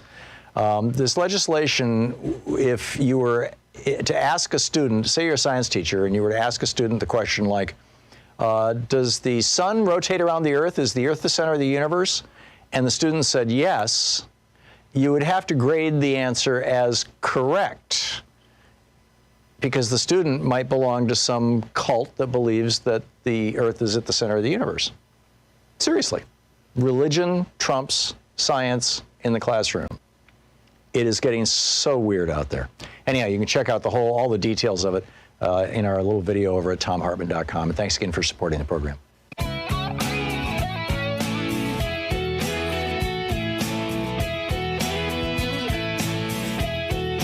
So speaking of labor circumstances, and we will continue to talk about coronavirus and Trump's incompetence. Actually, I have gone beyond thinking he's incompetent.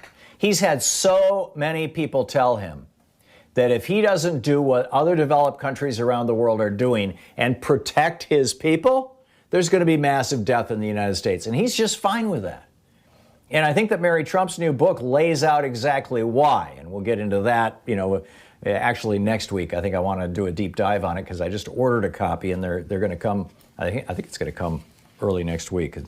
One of the few books I intend to actually read. But and I don't know if you caught Rachel Maddow's show last night. She did a really, really good in-depth on it. It was fascinating. But speaking of labor conditions, Eugene Scalia, Antonin Scalia was the right-wing crank on the Supreme Court who was, basically the buddy boy of the Koch brothers and their little network. He would go, periodically, him and Clarence Thomas would be their royal guests at these billionaire conferences where they would decide, which right-wing cause they were going to throw money at this year. And Scalia was staying at one of these fancy high-end places where you hunt trapped birds down in Texas when he had his heart attack.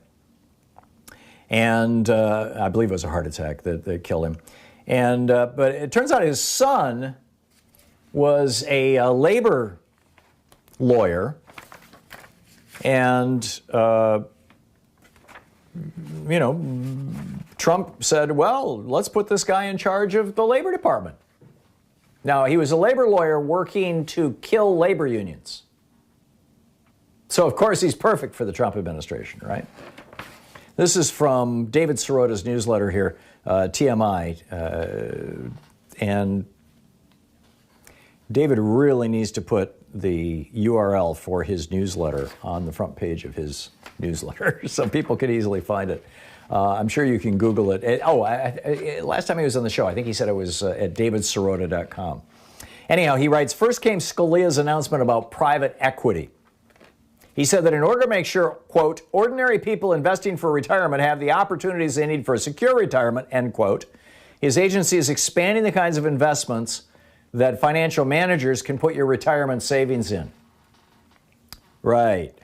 They can now put your money in with private equity firms that charge notoriously high fees and don't deliver good returns. But, pay good commissions and all that kind of stuff. Only a few days after Scalia loosened restrictions for private equity investments, David Sirota writes, he went in the opposite direction, proposing a rule to restrict financial managers' authority.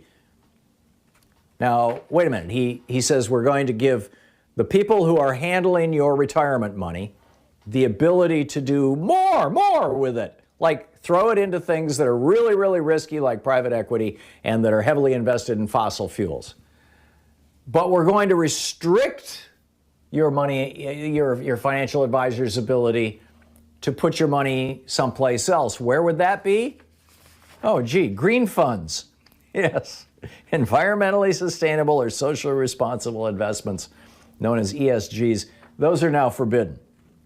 And then to cap this whole thing off, Scalia then says, this is David Sirota again, Scalia then completed his long-standing effort to gut an Obama-era rule designed to make sure that financial advisors are working in the best interest of their clients. This is called fiduciary responsibility. And basically what it says is, if you are advising somebody on where to put their money, you cannot advise them to put money in something that makes you a big profit but will hurt them. You have to put their interests ahead of your own. And Eugene Scalia says, oh, screw that.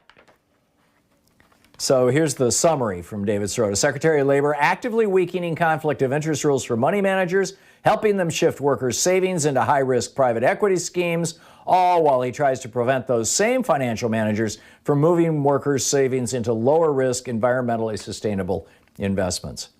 Now, who's benefiting from this? The fossil fuel industry. And surprise, and the private equity industry, Mitt Romney's industry. And surprise, surprise, David Sirota notes, left unsaid in the trio of directories, is a big financial boost to the fossil fuel and private equity industries. And surprise, surprise, they pumped huge money into the Republican Party. Since 2016, donors from the fossil fuel industry and donors from private equity and investment firms have delivered roughly $300 million to Republican candidates for federal office. Now, I don't think there's more than about 300 Republican candidates for federal office, are there? About half of Congress. Well, that's the House and Senate.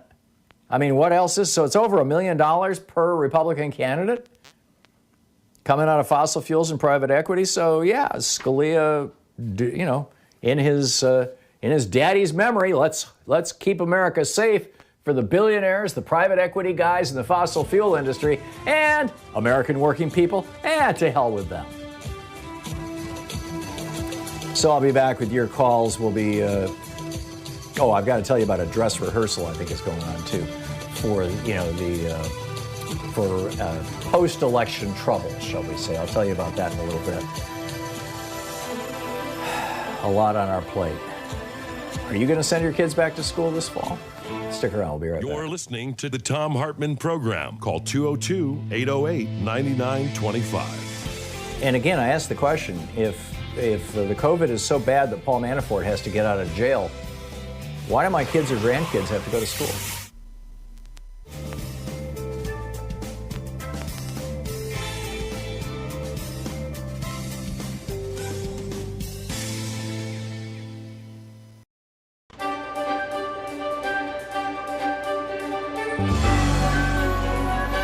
Our book today in the Thom Hartmann Book Club is The Black Panthers, Portraits from an Unfinished Revolution, edited by Briasha and Yohuro Williams.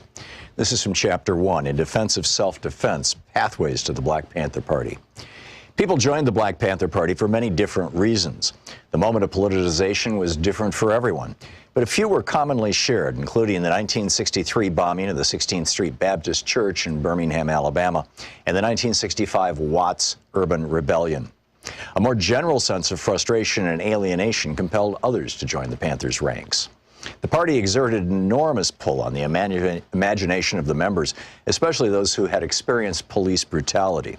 In the rebellious spirit of the times, the party's bold stance on self-defense resonated with those seeking fresh alternatives for achieving social justice and black liberation. Party members expressed a deep appreciation for other aspects of the Panthers program, including its community service programs, which grew out of a genuine love for the people. My neighborhood friend, a sister that I've known since I was about 11 years old, said, "Claudia, I want you to go with me. We're going to go and hear these Panthers speak at PS 92, which was an elementary school in our community." I said, "Okay, I'll go, I'm down." I listened to these brothers speak and I heard the pitch. I saw the determination and I saw the compassion. I thought, wow, this is the feeling that I used to get when I went into clubs and popped my fingers and got on the dance floor. It was the same feeling, except it was bigger for me now. It was bigger than me. It was full of love of the people. No longer did we have to argue and fight about, what are you looking at me like that for? Or don't step on my sneaker, or this is my block. Now we really had something to fight for. We had a people to fight for. This is bigger than any gang or club. We had a goal. We had something to look forward to, which was the betterment of black people. It was most definitely something that I was searching for, but I didn't yet know what that I was searching. I didn't find it. It fell on me. That was the first meeting. That's what actually started the wheels in my mind for me to become political. I was rank and file. I did a lot of things. The easiest way to say it is just to imagine worker bees. You got one queen, everyone else works. Rank and file. Those were the worker bees. We did it all. The one thing I enjoyed the most was teaching the political education classes on 7th Avenue in front of the Harlem office. That was the most fruitful. But anything I did, it was for the love of the people. Wherever I was sent, or whatever I had to do, it didn't matter anymore because it was for the love of the people. We were trying to get the word out. If I had to sell 125 papers in a day and I got close to that goal, then I did a good job. I was originally from Queens and came out of the Corona branch of the Black Panther Party.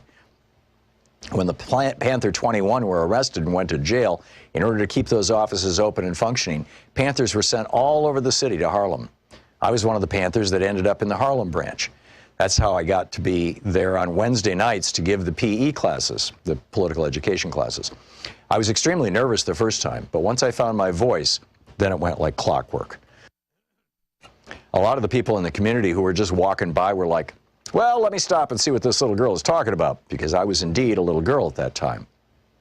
We started off every PE class with a 10-point program, and we ended every PE class with, okay, let me hear from you guys. What do you want to see different in your community, and how are you living? Then we would get the feedback, and then we would know how to concentrate our efforts. Rent strikes were crazy, because if you had to live like that, why should you pay rent? We did clothing drives. We did food drives. We did, of course, the breakfast program.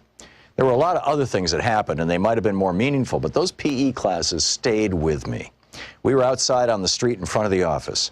When you were giving a class or you were having a talk inside the office and there were only Panthers around you, the feeling was just different than outside on the street. The Panthers knew what you were doing because they were Panthers and they were doing the same thing. Outside, there were constant questions and answers with the people. You had to give yourself up when you were outside in that crowd. You never knew who was going to say, we don't care about that, we don't care about you, you need to go away. There were a lot of people that just did not know where we were coming from and were afraid that if they were seen in the office or if they were seen asking questions, that they'd get reprisals, that they'd end up getting hurt.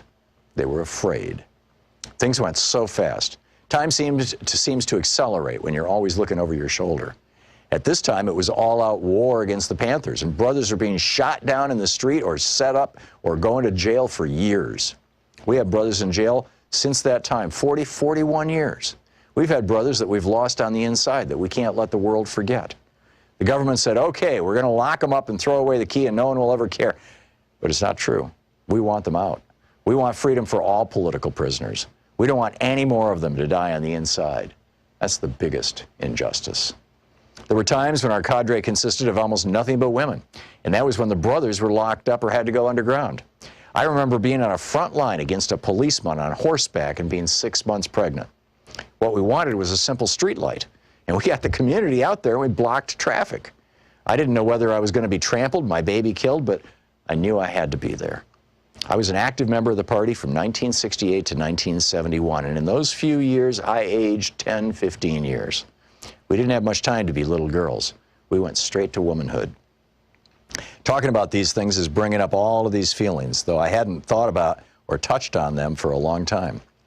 It seems that as you get older and you look back on the things that you've done in your life, you say, oh my God, I could have gotten killed then. When you're young, fear is not really in your vocabulary, and once you look back, you wonder, why wasn't I afraid? We didn't have much time to be afraid. It was all about survival. The Black Panthers. I believe that this nation should commit. Will the new definitions of first world and third world be those countries that have the virus under control and those countries that don't? Connor Gibson with Greenpeace USA is here about 3 states making protesting fossil fuel pipelines a felony. Is protesting becoming illegal now? Robert Weissman with Public Citizen drops by. He's concerned about Trump's land management pick. The guy's a climate-denying extremist. I'm concerned, too. Kevin Camps from Beyond Nuclear is telling us about even more nuclear waste that they want to bury under New Mexico's desert. Plus, geeky science. Does sitting cause cancer? Tune into the Science Revolution wherever fine podcasts are available.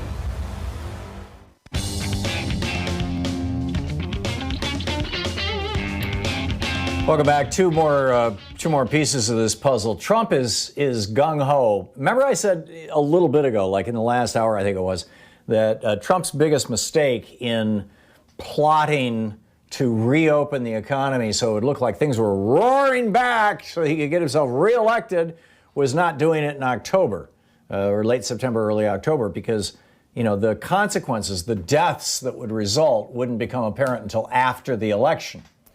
And so he would ride the increase in the stock market and the increase in economic activity, and the crash would come after he got reelected, or after the election anyway. I'm starting to think that's, he's back to that strategy. Although, again, I think, September is going to be too early for him because you're going to start seeing the deaths in late October, early November, which is election time. But here he is. I mean, it's at the top of Raw Story right now. And NBC News' Jeff Bennett is reporting that the White House is not going to use the Center for Disease Control's guidelines on reopening schools. Nope, not going to do it. They said the White House, or he said, the reporter says, the White House guidelines will include some of those issued by the CDC and recommendations to the American Academy of Pediatrics, but the White House is discussing ways to tie federal funding for schools to the pace of the reopening plans as part of a Phase 4 stimulus bill.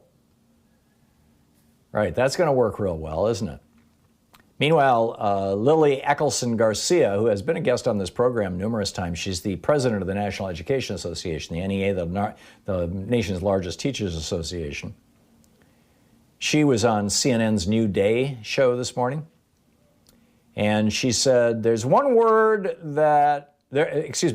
one who wants our kids back more than teachers, but we want to open the schools safely. We see what happens when they let bars open prematurely. And, we saw that spike in infections as a consequence of that. In fact, we can trace that back to individual bars. She said, this isn't a bar. We're talking about second graders. I had 39 sixth graders in 1 year in my class. I double dog dared Donald Trump to sit in a class of 39 sixth graders and breathe that air without any preparation for how we're going to bring back our kids safely. I have a suggestion. Yesterday, when we were talking with Congressman Mark Pocan, he was talking about the airlines and how, United and American are packing their planes as full as they can with people now.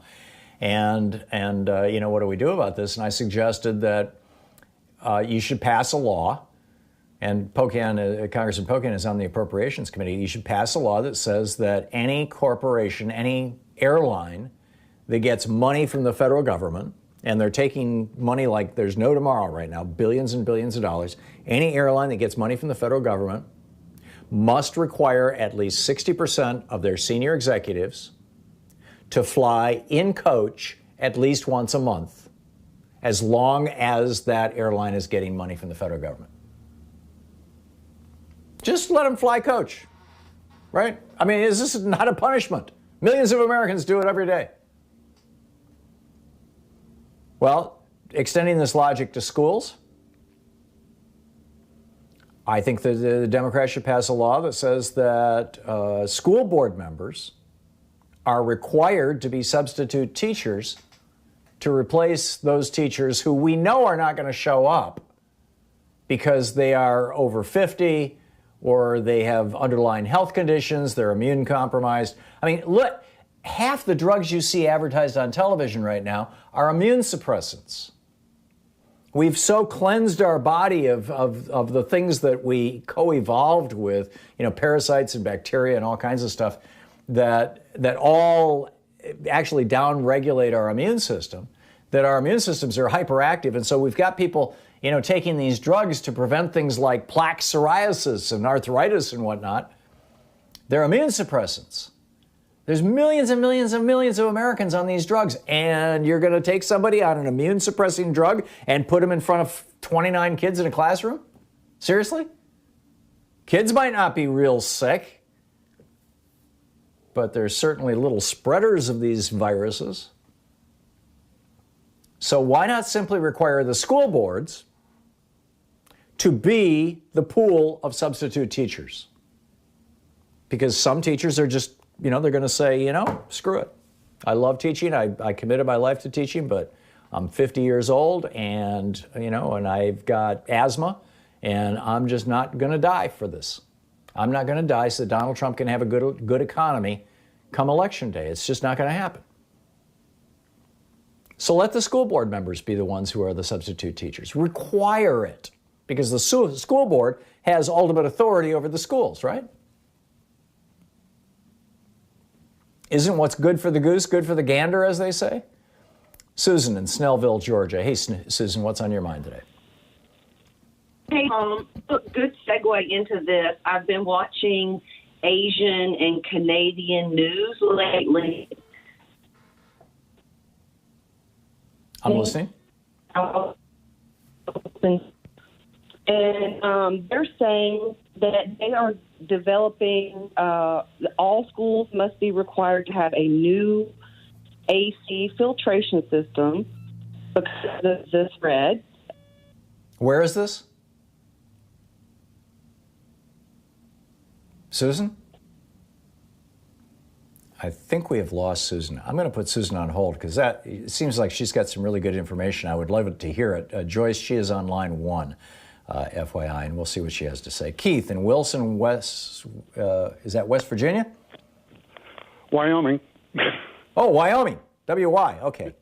It always looks strengthen like my glasses. What's up, Keith? Well, I heard you opine a little while ago that you weren't exactly sure that this whole conflagration was incompetency on the part of the president, and I would like to mirror that. And at this point, in a country that could easily have handled this, this is just soft genocide. This is getting rid of the poor and the old. My God, in Indian country right now, it's like they were distributing blankets again. Really. Yeah. Half of Wyoming's deaths have been on the res. So my wife's theory on this, Keith, let me just toss this to you and get your thoughts. She's been Googling and reading about, this whole idea of survival of the fittest, eugenics, basically. And eugenics was a big thing in America. I mean, we exported it to Germany. Hitler picked up eugenics from Woodrow Wilson. And we had policies all over the country of forced sterilization. The Native Americans in Vermont were so successfully forced sterilized that when the Abenaki people came before a federal judge and said, we'd like some of our land back, the federal judge said, sorry, you guys don't exist. You were successfully sterilized out of existence in 1920. And they were standing right in front of it, right? They'd gone into hiding. Louise is of the opinion, and I don't think she's saying this tongue-in-cheek, she's said it to me several times now, that she thinks that Trump is like weeding out the dead wood. He's getting rid of the old people, he's getting rid of people who aren't healthy, and in particular, he's getting rid of minorities. He's getting rid of African Americans, Hispanics, and Native Americans, and he's doing that so that the white Americans can... Go ahead, I'm sorry, Keith. Well, the African Americans, Native Americans, Latinos, they're all part of our poorest populations. And it's just a blanket after the poor and the old, because, you and me are sucking up Social Security and Medicare, and the poor people are sucking up welfare, and we just cut our income for the country down dramatically with tax adjustments. So we've got to cut the expenses down too, and this is an easy way of doing it. Yeah. If you can kill off the takers, then the makers will prosper. Is the theory that I believe that they're operating under, and certainly Louise does that. Yeah, you're absolutely right. Kill off a bunch of people on Social Security. Get those old people who are in nursing homes off of Medicaid, because a lot of them, perhaps even the majority of them, are paying for Medicaid. And kill off Native Americans, kill off Hispanics, and kill off African Americans. And you're making America white again. Stephen Miller is cheering it on. You can demonize folks and all you want. And I mean, I'm frankly surprised that more of them haven't said it out loud, Keith. Or have you been hearing that? It's a horrible thing to think about. It's a Holocaust is what it's becoming, and it is not a pandemic anymore. We could have stopped this long ago with the resources we have here. No, this is now an ongoing soft genocide. Yeah, we had 60,000 new cases yesterday, and the entire European Union, 28 countries, I think, 440 million people, 100 million more people than we have here in the United States. The entire European Union had a little over 3,000 new cases yesterday. We had over 60,000 new cases. They're doing something about it. We're just spreading it. Keith, thank you for the call. I don't think that's outlandish. I don't think that's outrageous to say. This is eugenics. This is a soft genocide. This is Donald Trump killing Americans because he thinks it will benefit him politically. And Stephen Miller standing back there and saying, yeah, and the side benefit is more white people, fewer brown people. You're listening to Thom Hartmann. Visit thomhartmann.com for audio and video archives. We'll be back. It's 45 minutes past the hour. You think I've gone totally off the rails here? I don't think so.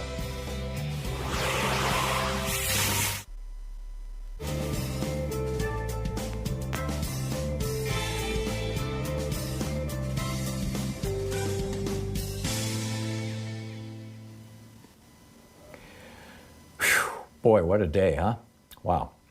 So, welcome back. Susan, you want to try that? Are you the person I was talking to in Snellville? Yeah. Your phone is working now. Okay, great. Let's try it. First, let me make a quick comment about the genocide thing. When we get the real accurate numbers about the migrants, the legal asylum seekers that have been stolen by Betsy DeVos, we will see that it is a true 100% genocide. But anyway, I've been watching Canadian news. I live stream my news. I watch Asian news. They're talking about sending the kids back to school. And what they are saying is they have changed or in the process of changing their AC filtration systems in every school because of the spread of COVID from it being aerosolized. They're also, the classrooms for all kids K through 12 that decide to go to school are in classrooms of 8 to 10 children. They remain in a pod. They never socialize with any other children in any other part of the school. They distance from everyone. So this is completely different. And I say that you are straight on about herd immunity because the last 2 days I've watched CNN and MSNBC show Trump supporters talking to journalists, and in the background, Trump supporters are literally. Susan, your phone is fading out again. I can't hear you right now, but I suspect, I believe what you're saying is that I just heard that Trump supporters are promoting herd immunity, and of course, with parallel to the concept of herd immunity is the concept of herd competence or the health of the herd. And for the herd to become healthier, you need to weed out the ill and old individuals so that the herd can be more whatever the magic word is, and healthy. And it's eugenics. Well, they Susan. They say on Fox in the very beginning, if you're over 50. Yeah, Susan, I'm sorry, you're breaking up again. I just can't hear you. But I totally get what you're saying. And let me just add to it, because I've got a little less than a minute here until the break. And that is that this is identifiable, right? You will recall April 6th. Go back, if you subscribe to any, local newspaper, one of the national newspapers, the New York Times, the Washington Post, whatever it may be, go back to April 6th. That was the day that newspapers all across America and CNN, MSNBC, Fox, ABC, CBS, NBC, all reported that all these people who were dying, all these horrible deaths that we were seeing in New York and elsewhere, started out a lot of white people. They were old people in nursing homes. Cuomo had made a terrible mistake moving people in nursing homes around, and they were mostly white people. But then as it spread, mostly black people were dying and Hispanics, because they were out there driving the buses and they, in the front lines, among other things. And all of a sudden, public policy shifted. Oh, it's not just killing white people, it's mostly killing black people? Hey, maybe we should do more of this. We'll be back.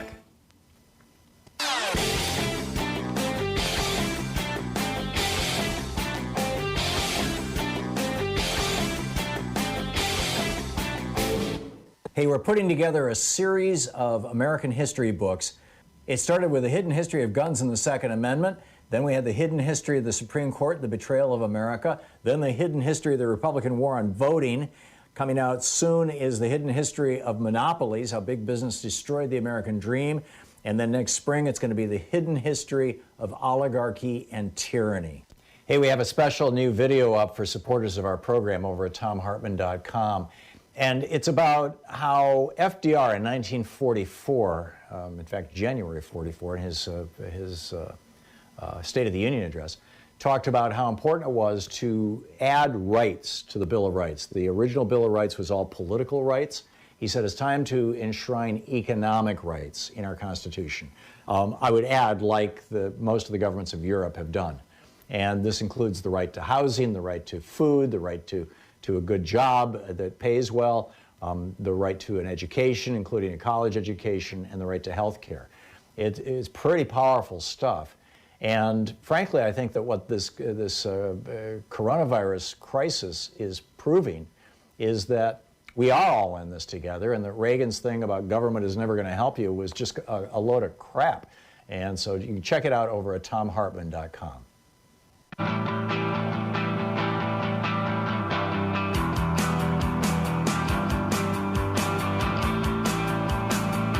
Back, Thom Hartmann here with you. Boy, what a day, huh? Helen in Fair, I say that a lot. I remember years ago when we used to do shows about just small stuff, where we would discuss relationships and things. It's because the world wasn't melting down and we didn't have a madman in the White House. Helen in Fairmont, West Virginia. Hey, Helen, been a while since I've heard from you. I hope you're well. Oh, I'm surviving, barely. I wanted to thank you for taking my call, but first of all, I also watched Rachel Maddow last night. Thought she had a great show, and so did the Lawrence show, Donald. But what I wanted to say, I believe you're right about the genocide. My girlfriend and I talked about this 2 months ago about, well, you kill all the old people, you don't have to worry about Medicare or Social Security. Yep. Anymore. And then also, I have a question for you. I have never heard anything about Donald Trump's mother at all.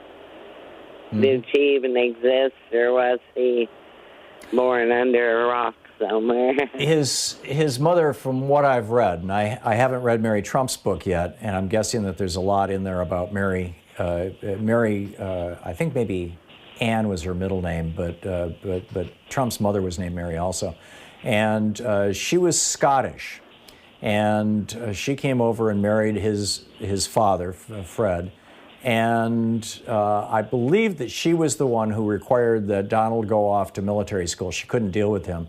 And every summer when he was out of school, she left the country. She went back to Scotland, where she lived the life of a wealthy American expat surrounded by adoring Scottish friends and family and whatnot.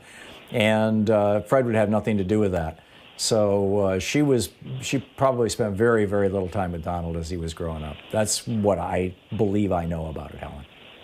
Okay, one other thing I wanted to ask you. I understood some of this relief money went to Kanye West. Yes. Like $1 million. Yeah, he got some of that. Yeah, he got some of that PPP money, as did Grover Norquist. I mean, it's just a rogues gallery of people. The hustlers. MyPillow.com. Yep, all these hustlers who are in tight. He's a big Tucker Carlson supporter and Trump. Oh, he's the major Tucker Carlson supporter, is the MyPillow guy. Right. Helen, thank you for the call. It's great to hear from you. Jan in Columbus, Georgia. Hey, Jan, what's on your mind today? Hello, Tom. I was just calling. I had always heard my mother was young during World War II, and she had always a fear of fascism. And when people were the elderly, the poor, the minorities, and physically and mentally handicapped, she always said that they were referred to as the useless eater.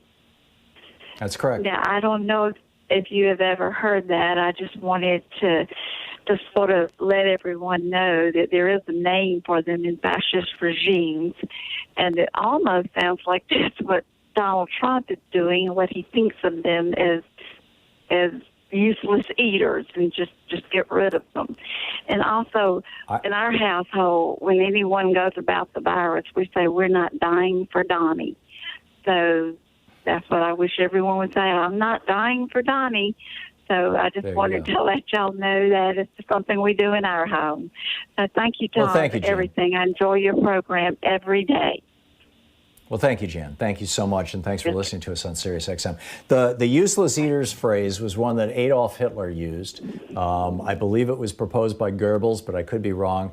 And Hitler had adopted Woodrow Wilson's eugenics program and put it on steroids in the late 1930s. And I believe it started around 37. I could be wrong, but they actually invented these little things that you tow behind a car. They were like the size of an outhouse, or a little bit bigger than an outhouse, on a platform on a flatbed behind a car, and they were hooked up to carbon monoxide generators. They basically a little gasoline engine, where it would burn gasoline or diesel fuel or something and produce exhaust. And they would go out and they would collect old people, mentally retarded people in particular, mentally retarded people. Mm-hmm. They would collect gypsies. They would collect people that they thought were, quote, useless eaters. And they would put them in these cabins, in this little compartment, this little porta potty kind of thing. Close the door, fire up the generator. They would die in a few minutes. They'd take them out and take them off to a graveyard. And they had these things going all over Germany in the, as I recall, the late 30s. It's been 25 years since I read Rise and Fall of the Third Reich, but Scherer has the whole story in there. And Trump doesn't need the little portable outhouses to do this. He's doing it just fine with the virus. Jan, thank you. And yeah, I don't want to die for Donald Trump either, for Donnie. Thank you, Jan. Good to hear from you. Boy, coming up next, one of literally the world's top climate scientists, Dr. Michael Mann, is going to drop by and talk about what's happening with the climate while we've been paying attention to this damn virus. You're listening to Thom Hartmann.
So we've got a new video up over at thomhartmann.com for people who support our program, and it's there's a really troubling concatenation of events, events, that are happening in the United States right now. We created these concentration camps for refugees seeking asylum. This was Stephen Miller's big project. And we've got concentration camps for children, concentration camps for male adults, concentration camps for female adults. And now we've got this virus sweeping through the United States, and people are starting to die in these concentration camps, which has provoked ICE or whoever's running them to deport hundreds of the children back to the countries that they came from without their parents, which is mind-boggling, and in many cases carrying disease. This is serious stuff, and we need to be talking about it. The new video is over at thomhartmann.com.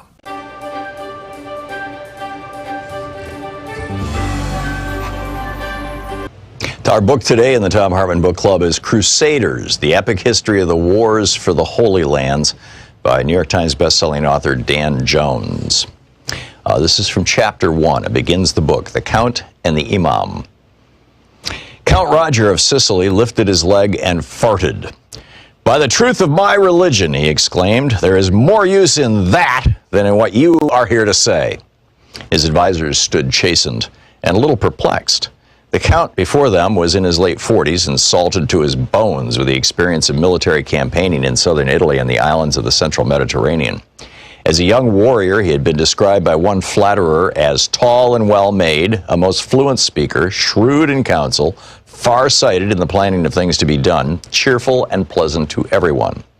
In middle age, he had hardened somewhat and was not one to waste his words on fools. The plan the advisors had recommended had seemed like a good one, as courtiers' plans very often do, before they are shredded by the critiques of short-tempered potentates.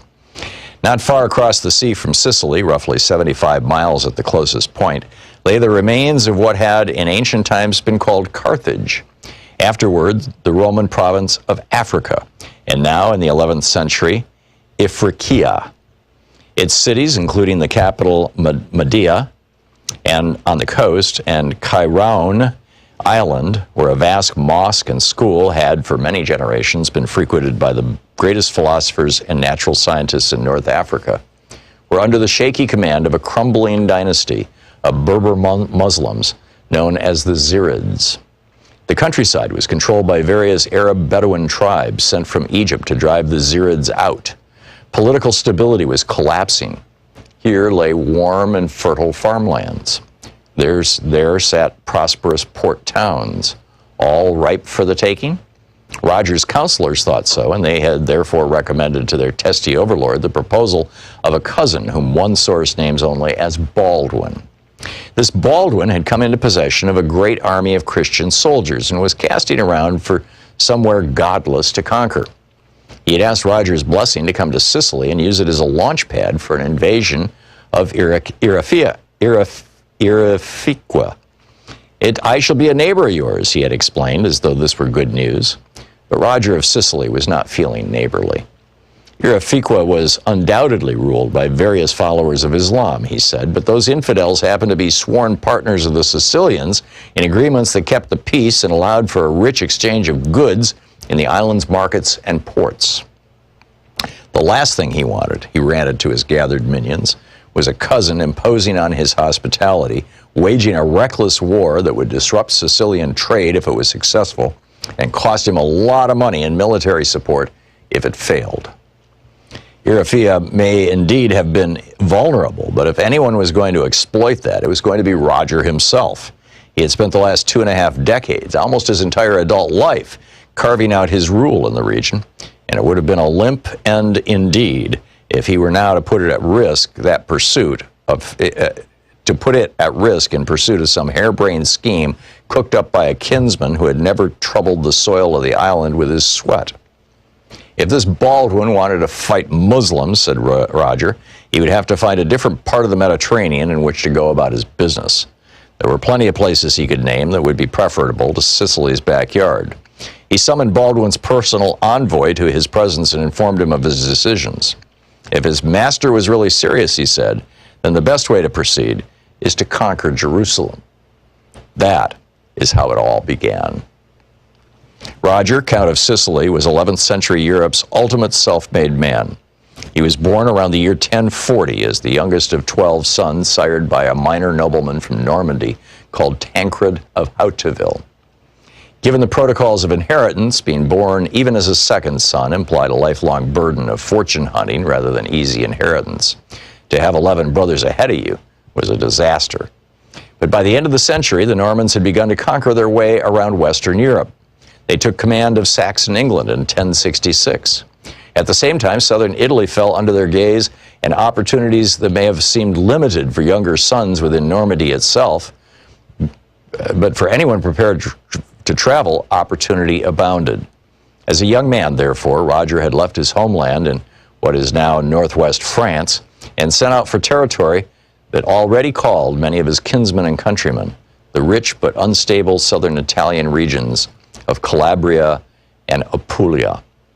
Toe and heel of the Italian boot, Calabria and Apulia were lands where resources were plentiful, authority was contested, and an ambitious young man with a yen for politics and warfare might make his name. Other Normans of the Hauteville clan had already found success here, fighting against the rival superpowers in the region, principally the Byzantine Greeks and Roman popes, both of whom regarded the Normans with suspicion bordering on alarm. The book, Crusaders, The Epic History of the Wars for the Holy Lands by Dan Jones.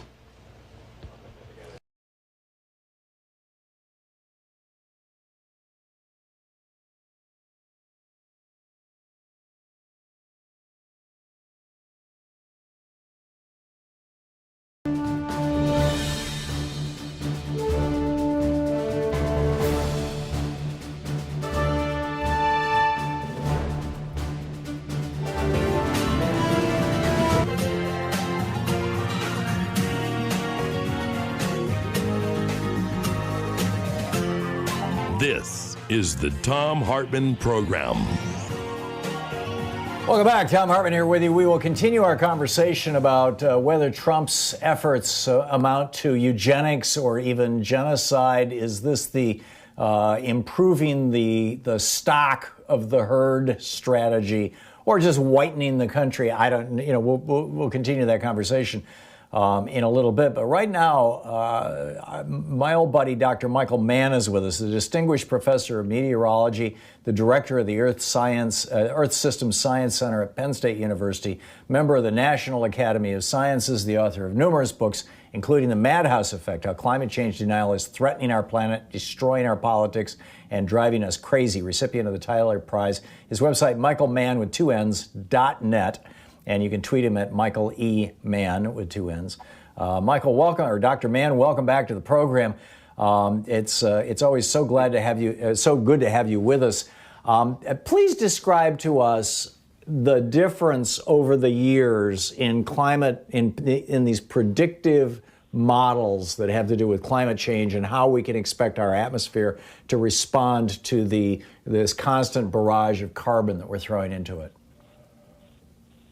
Yeah, thanks, Tom. It's always good to be with you. The models that we use to project or predict future climate changes have been vetted for decades now, and we have, seen various sorts of exercises and tests of their validity that they have passed with flying colors. They are able to reproduce quite well the warming that we've seen in recent decades and many of the other changes in climate that we're seeing as a result of that warming. So there's reason to take them quite seriously. Now, there is sort of a spread. Not all climate models predict exactly the same amount of warming as we continue to burn fossil fuels and elevate the concentration of greenhouse gases in the atmosphere. And that's because different models make different assumptions, for example, about the role of phenomena like clouds that are very small compared to the scales that these models are run at. And so they're difficult to resolve. Individual clouds are difficult to resolve in a climate model.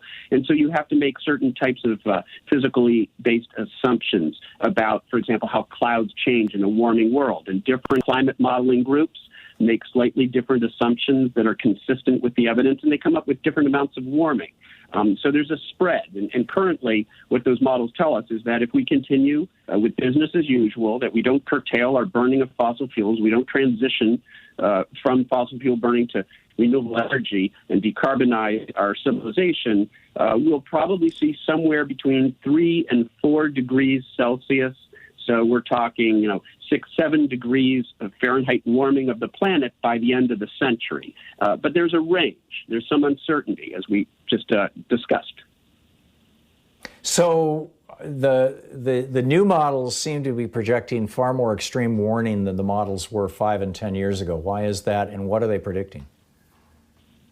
Yeah, so it's interesting. In the latest assessment of the Intergovernmental Panel on Climate Change, or the IPCC, and these assessments are based on the results in part of climate modeling efforts by groups around the world. And there are more than 50 different climate models that are run by different groups. And so they come up with some spread of the estimated warming, the estimated impacts of climate change from these different models. And what we're seeing in the latest assessment is the models almost fall into two groups. One group that looks sort of like the past generation of climate models will probably see, somewhere in the range of 3 degrees Celsius, 5.5 degrees Fahrenheit warming of the planet if we double the concentration of greenhouse gases in the atmosphere. That's how much warming we'll expect if we double the concentration of CO2 in the atmosphere. And we've got a fancy term for that. That's called the climate sensitivity. And most models say if you double CO2 concentrations relative to pre-industrial levels, and given business as usual, we'll be there sometime later this century. Most of the models say you probably get about 3 degrees Celsius warming for that. But there are some models that say, well, no, it might be more like 4 or even 5 degrees. And in the latest assessment, there are more models that sort of lean towards those higher numbers. And that has to do, for example, like we just talked about earlier, with how the different models treat clouds. Clouds, the behavior of clouds in a warming climate is a very important uncertainty. And depending on the assumptions you make, and there are different reasonable assumptions that different modeling groups make, you come up with a different number. How much does the effect of clouds add to the warming? Different groups come up with different estimates of that. And so some of the groups are saying, that climate sensitivity might be closer to 4 or 5 degrees Celsius based on the results that they're getting. Now, here's the thing, Tom. There are other independent constraints. There are various lines of evidence that allow us to sort of assess which climate models are more consistent with the available evidence, with past climates, 100 million years ago when dinosaurs roamed the planet and the climate was warmer and there were higher CO2 concentrations. We can look at that evidence. We can look at how much the models cool in response to a big volcanic eruption. And there are lots of different ways that we can look at the climate models and sort of compare them with different types of observations and get a sense of which models seem to be most faithful to the real world. Those sorts of tests seem right now to be pointing towards the lower models, the conventional models, that say you get about 3 degrees Celsius for CO2, but 2 doubling. Most of the evidence seems to say that those models are sort of closer to reality than these newer models that are suggesting more warming. But here's the thing. We can't rule out these new climate model simulations. We can't rule out the possibility that the warming will be more than sort of the conventional estimates have suggested. And that points to the fact that we are making decisions in the face of uncertainty. Yes, there is uncertainty here, but it's not our friend. The uncertainties are such that they tell us that the warming could potentially be quite a bit more than the climate models have been telling us. It's all the more reason to take concerted action now. Yeah, to say the very least. What kind of effects? I mean, we're seeing, obviously, we're seeing worse storms, worse droughts, all these kind of, the extremes of weather becoming more extreme. But I'm catching these news stories about the Siberian permafrost being on fire and problems in northern Canada with the permafrost going and wiping out indigenous communities and things. How far along are we? How rapidly, what can we expect to see when? What do the next 10 or 20 years bring in your guess, Dr. Mann?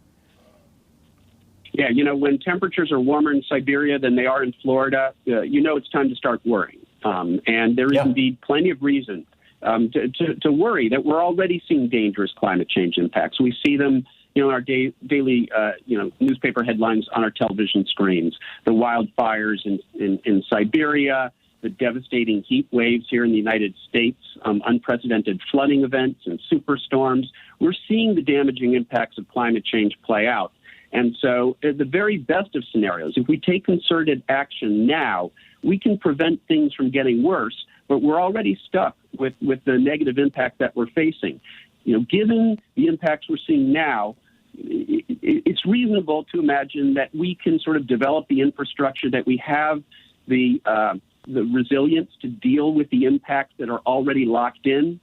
But if we don't act now, and the warming gets greater, and more of the ice melts, and sea levels start to accelerate, and these devastating weather extremes become more common and more profound, well, then pretty soon we're going to exceed our adaptive capacity as a species. And so what this tells us is dangerous climate change has already arrived now. We're seeing it play out, and it's simply a question of how bad we're willing to let it get. There is urgency, but as I like to say, there is agency. There is still time. Yeah, it's a remarkable story. Dr. Michael Mann, michaelmann.net. Dr. Mann, thank you so much for dropping by today. Great talking with you. Thank you, Tom. Always a pleasure. Thank you. And we'll be back in just a moment with more of the news of the day and your calls in just a second. Stick around. It's 15 minutes past the hour. This is the Thom Hartmann Program. We'll be right back. Is it eugenics? Is it genocide? Is it stupidity? What's going on here?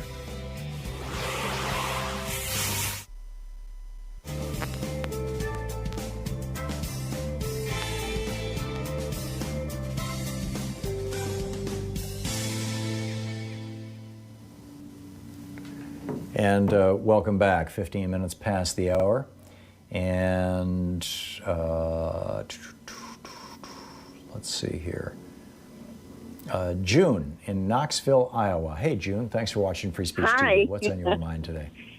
I just accidentally found your channel. I hadn't heard from you in years, and I was so pleased to finally find someone who talks with sanity and tells the truth and lets people know what's going on. I have so many family and friends that have their heads buried in the sand, and at this point, I'm a little confused just having heard Dr. Mann talk about the climate change that's going on and all those problems with that. But I want to go back to Trump.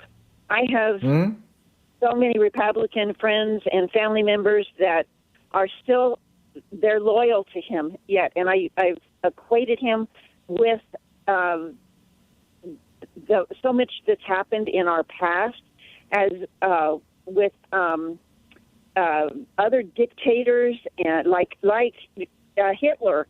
I see what's happening now as being a genocide, and I've told people this. Why do you think this is happening? It's not by accident. This is by plan. Whenever he is losing a grip, then he finds something else to distract people from. But why can't they see what he's actually doing? Because of the elderly and because of people of color and people who are sick.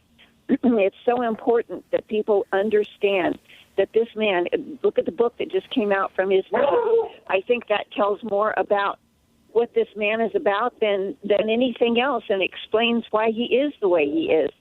But anyway, I really appreciate listening to you and the facts that you give and the people that you talk to. It's nice to know that there are other people out there who understand what's going on. I'm wondering, why isn't the UN getting involved and seeing this as crimes against humanity? Both with what he did to the people at the border and what he's doing to people in our country right now. I think it's all very obvious. The International Criminal Court has no jurisdiction over the United States because we have pulled out of that. George Bush pulled us out of that when they started talking about prosecuting Donald Rumsfeld for torture. So when he's out of office, do you think that they could in any way come back on him with what he has done? I doubt that they can go after him for the crimes, or what you and I might consider crimes that he's committed as president. Locking children in cages and presiding over the death of what will probably be, by the time he leaves the White House, well over 200,000, maybe over 250,000 dead Americans. I doubt that'll happen, but he may be held to account for his crimes prior to coming into the White House, his being a professional grifter and con man, the lies and frauds that he perpetrated to sell real estate, his being a money launderer for billionaire oligarchs around the world, particularly in some of the most repressive regimes. A lot of that might come back to haunt him, although I think his bet is that he can tie those folks up in court for years and years and years, and he'll never, justice will never catch up with him. It never has, and he's 74. He's gotten this far. June, thank you for the call, and thanks for your kind words. Tell your friends about Free Speech TV. Post. I've been telling everybody. Great. God bless you. Thank you so much, June. Great to hear from you. We'll be right back. It's 20 minutes, or will be shortly, 20 minutes past the hour, here on the Thom Hartmann Program, helping you win the water cooler wars.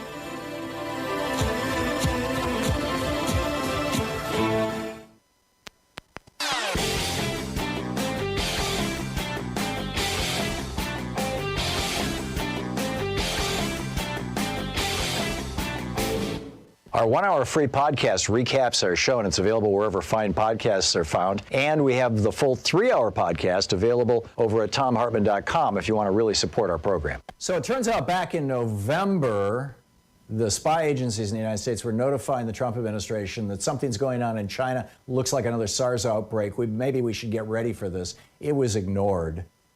I've got a new video up over at thomhartmann.com for the supporters of our program that basically goes through the whole timeline, all the way from, actually going back to 2018 when Trump disbanded 3 different anti-pandemic agencies in the Department of Homeland Security, the National Security Council, and the executive branch. Just closed them down, fired the people. That was the end of that. How he ignored the intelligence in November, he ignored the intelligence in December, he ignored the epidemic now coming into the United States in January, he ignored it in February, just going the blow-by-blow timeline. And I think it's really worth having it all in one place, a good recap, a good summary of this that you can refer to and you can share with your friends. It's all over at thomhartmann.com. You can check it out.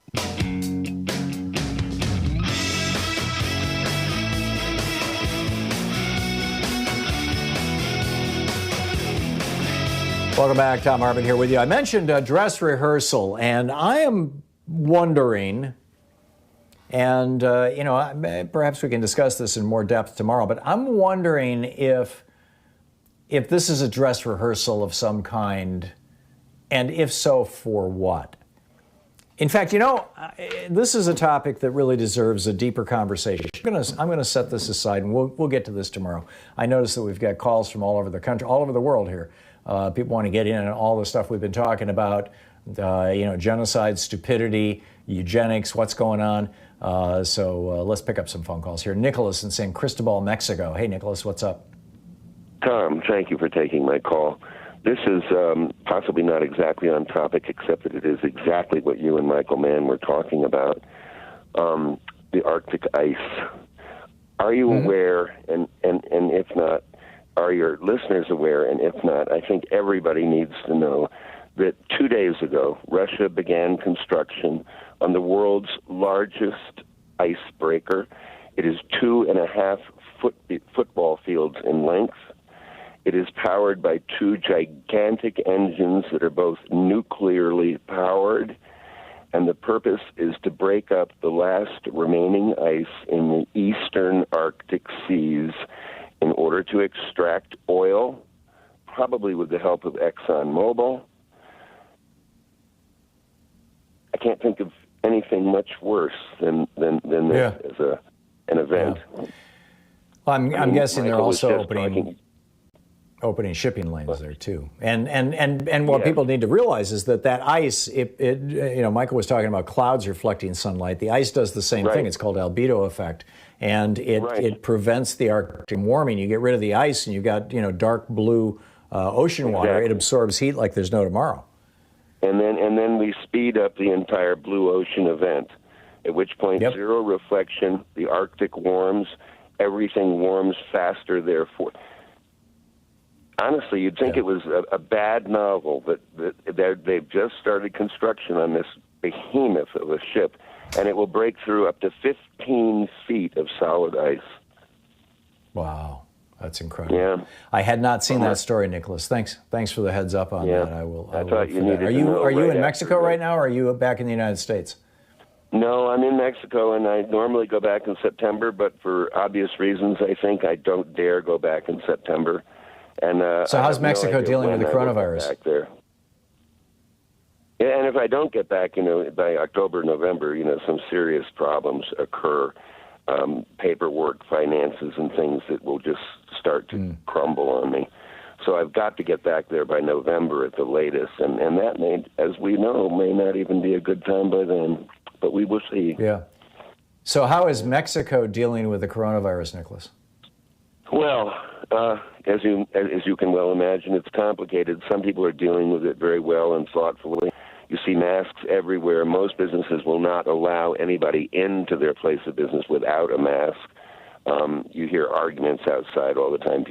Indigenous people, sadly, are the ones last to wear masks. They are not getting the information. And then you have a lot of people have been evangelized, not Catholics, but evangelized by Christians from the United States, and they have taught them that they will be saved by their religion and their faith. So Jesus will keep them safe. They don't need a mask. That's very, very unfortunate. Okay, Nicholas, thanks for the call. It's always nice to hear from you, and thank you for everything. Paul in Illinois. Hey, Paul, what's on your mind today? Hey, Tom. I heard that young lady who was saying about using UV lamps in the HVAC systems. That's what she was saying was. Go ahead. I'm sorry. No, well, that's been happening for a while in the HVAC industry. And what it basically is doing is that on the return air, they're putting a UV lamp. So all the return air has to go through this UV lamp, which will kill bacteria and viruses and fungus, mold. But they've been using this in labs and in hospitals use this technology. But the one thing about it, it's for light commercial and residential. But even today, my company, we try to order some of these lamps, and there's already a 3-month waiting list to get these lamps. So if a school wants to put these virus-killing lamps inside the air return systems on their HVAC units, their heating and AC units in their school to be ready for fall, they're not available.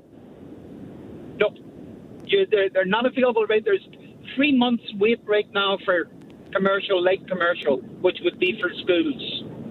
Right, and then you've got the installation process on top of that. Amazing. Paul, thank you for the information. It's depressing, but important and valuable. Paul, thank you very much for the call. It's great to hear from an HVAC, expert, contractor, whatever specifically you may be. Thank you.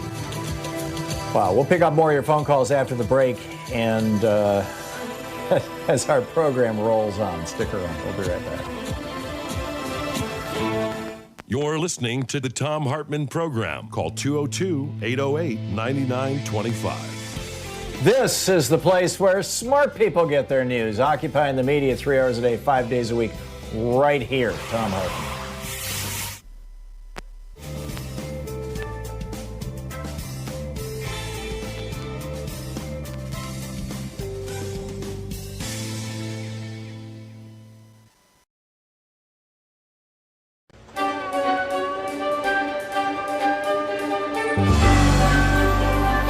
Our book today in the Thom Hartmann Book Club is Beyond the Valley by Ramesh Srinivasan. This is from Chapter 1, The Power of Data. In November 2017, my Apple MacBook Pro was stolen. It happened on the island of Ibiza, where I was visiting my friend, a documentary filmmaker. We were thinking of making a series of short films to illustrate innovative uses of new technology around the world. We sat together writing down examples of technological innovation, subversion, and creativity we'd already witnessed We discuss themes I explore in this book, such as surveillance, the gig economy, and the future of work, artificial intelligence, and cryptocurrencies. After uploading our ideas to Google's cloud-based storage platform, Google Drive, we took a short break, locking our laptops in the trunk of our rented car. When we returned, both laptops were gone. Although upset, I was also relieved. I'd be able to recover most of my data because almost all of it was in the cloud. That was what I signed on to when I stored my files with Google as well as with Apple, Microsoft, and Dropbox. But in the bargain, I'd allowed them to profit from my data. It dawned on me, given the terms of service I'd agreed to, that the value of the data of my data to the storage companies was far greater than the value of my laptop to the thief. How many of us are fully aware that companies providing us with cloud storage have ways to monetize our data? They use targeted advertising, for instance, and charge fees once we get hooked on the security and peace of mind that their free services offer. We put faith in these companies to store our files securely.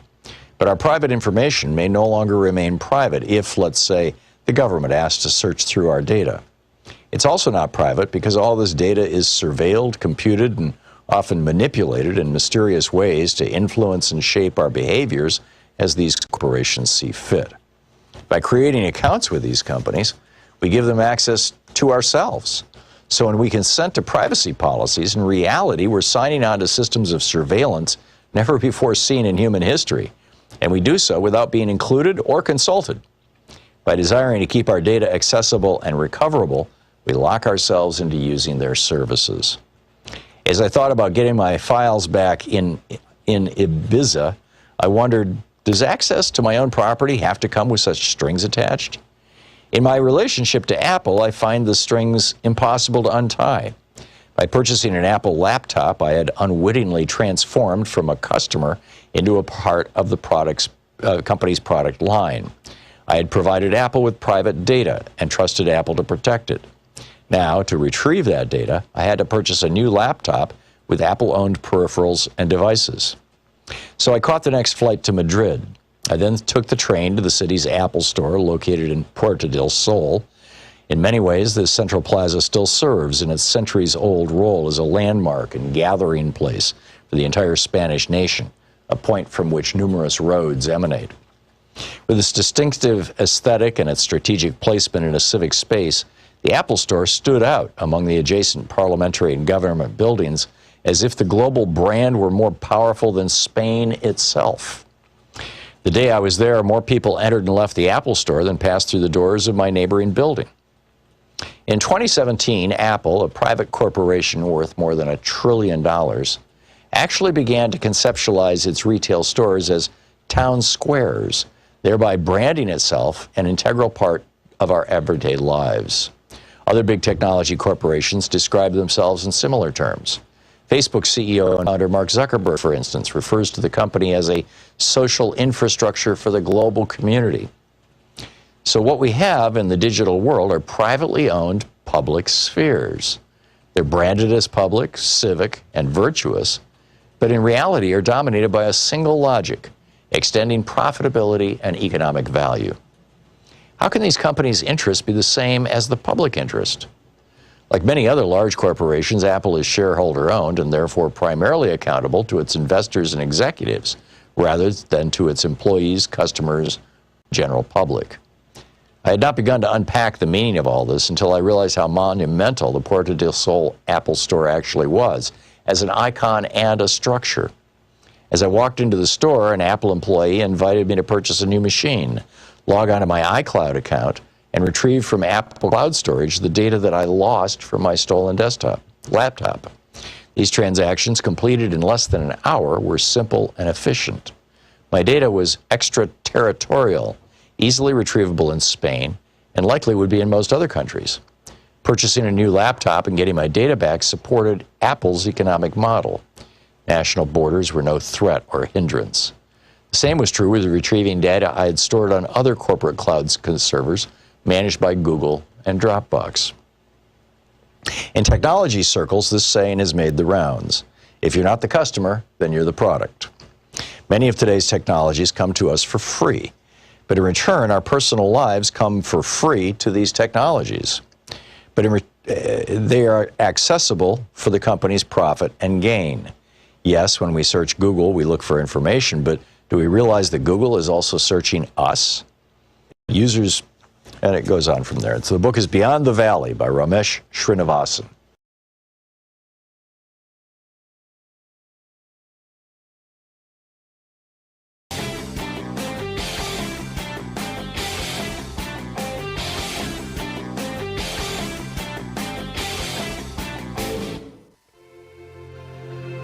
Coming up on the Science Revolution, I'm asking, will the new definitions of first world and third world be those countries that have the virus under control and those countries that don't?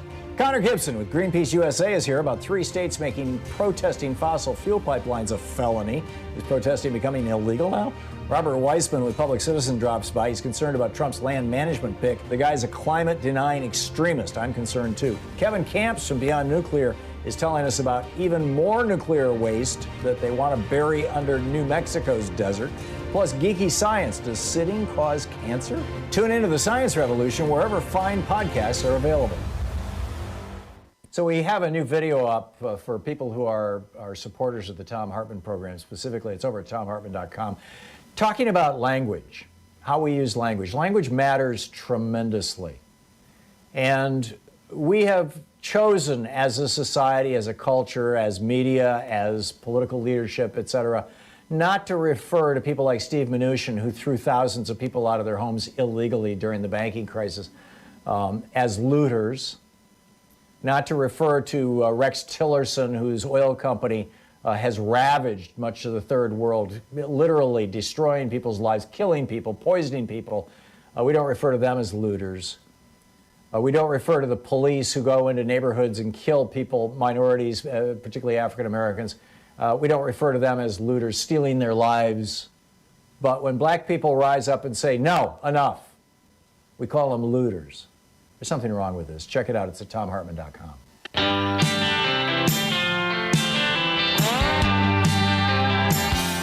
Welcome back. Thom Hartmann here with you. I've been telling you about there's something going on in Trump world. I brought this up yesterday with the, this whole situation about how, with how many emails I'm getting from Trump. I brought this up on Twitter yesterday. I just posted, I gave Trump $5 back in 2013 or 2015, and typically I get 3 to 5 fundraising requests a week, and now I'm getting 3 to 5 a day. And I just wanted to share with you what I've gotten since I was on the air yesterday, because I read to you the ones I got on the air yesterday. I'm not going to read these in the depth or length that I did, but this is what I have gotten in the 24 hours since this time yesterday from Donald Trump. First of all, I get one called Low Stock Alert. We're almost out of puzzles. That's what I can read in the preview in email. It's from Low Stock Alert, info at ourpresident45.com, which I think is one of these let's make money off the Trump supporters. Fred, because you're a top Trump supporter, our team wanted to reach out to you personally about one of our most beloved products, our American-made exclusive Trump puzzles. We're down to a few last puzzles, and we're expected to sell out by midnight. Don't wait. I mean, this scam language is in almost all of these things. This is, jigsaw puzzles of Trump. That was the first one that came. Then came one from Eric Trump. Your 500% match expires in 59 minutes, 51 seconds. The dishonesty from the media, blah-de-blah-de-blah. They're coming after my dad. And then, a few hours after that, I get one from Laura Trump. Thomas, where have you been? Sometimes they have Thomas, sometimes they've figured out my real name, I guess. I just found out that you still haven't accepted your invitation to join the Trump 100 Club. And this is, the 100 advisors that Trump will turn to. And with a large enough contribution, I can get a plaque, a brass plaque on a wooden background. I mean, it's amazing, right? If you give them just a lot of money. And then there's the Trump flash sale. That one arrived. Our Keep America Great hats is the headline. You've been selected, Fred. We have an exclusive offer just for you. President Trump chose 50 of his top patriots, and he wants to give every one of them one of our official 2020 Keep America Great hats. All you have to do is contribute $30 in the next hour, and we'll send you one of our iconic Keep America Great free hats for free. And then this one just came in 5 minutes ago. It's titled, Here's Your Winner.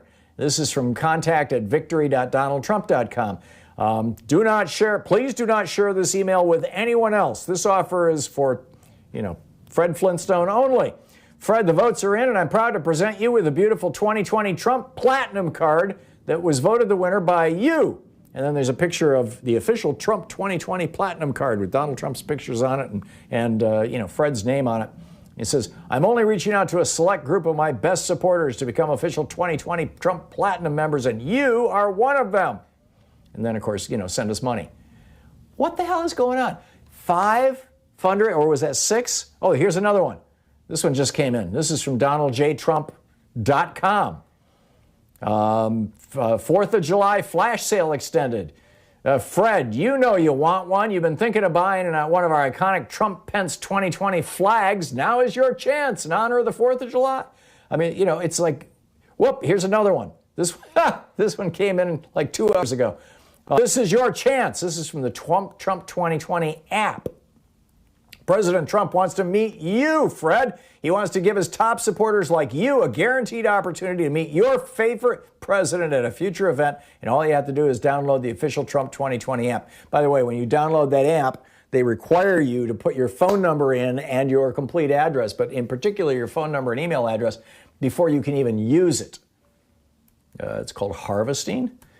I mean, there is something going on. Whether these guys know they're going to lose, and so they're cashing in as big and fast as they can, or whether they're desperate for more money, except it seems like about half of these are coming from groups that are not actually official political campaigns. So I don't know. I'm not going to give them money to see if I get a profit, see if I get a tax-deductible receipt or not, because I just, I'm not interested in giving them that kind of cash. But it's got me scratching my head. That was 7 appeals in 24 hours. 7. What's going on? Eddie in Hattiesburg, Mississippi. Hey, Eddie, what's on your mind today? Hey, glad to meet you, man. I enjoy your program, man. You're very good. I appreciate it. Thank you. Okay, but I want to know, can Trump actually force parents to send their children back to school and play Russian roulette with their lives? That's number one. Can he force parents to send their kids to school, basically? Right, play Russian roulette with their kids. Well, he's jacking up the pressure. This thing, and this isn't specifically so much about the regular public schools. It's more about colleges. But I'll get to the public schools in just a second, Eddie. But a couple of days ago, the Trump administration came out with this thing that said, if you're a foreign student spend $44 billion a year in the United States between tuition and housing and everything else. It's a major business and a major source of revenue for our country. It's basically an export education. And he said, if you're a foreign student in the United States, and say you're going to Harvard or Yale or one of these fancy schmancy schools with high tuitions, if you're a foreign student and you don't attend in-person classes, you may not keep your student visa. You're going to have to go back to your home country. And for a lot of students, that's just like, oh my God, don't do that to me.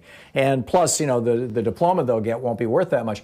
What he's actually, and initially we all thought, okay, he's talking to students from countries where the students themselves are not necessarily white people, right? He's talking about students from Africa or from Bangladesh or India or China or whatever.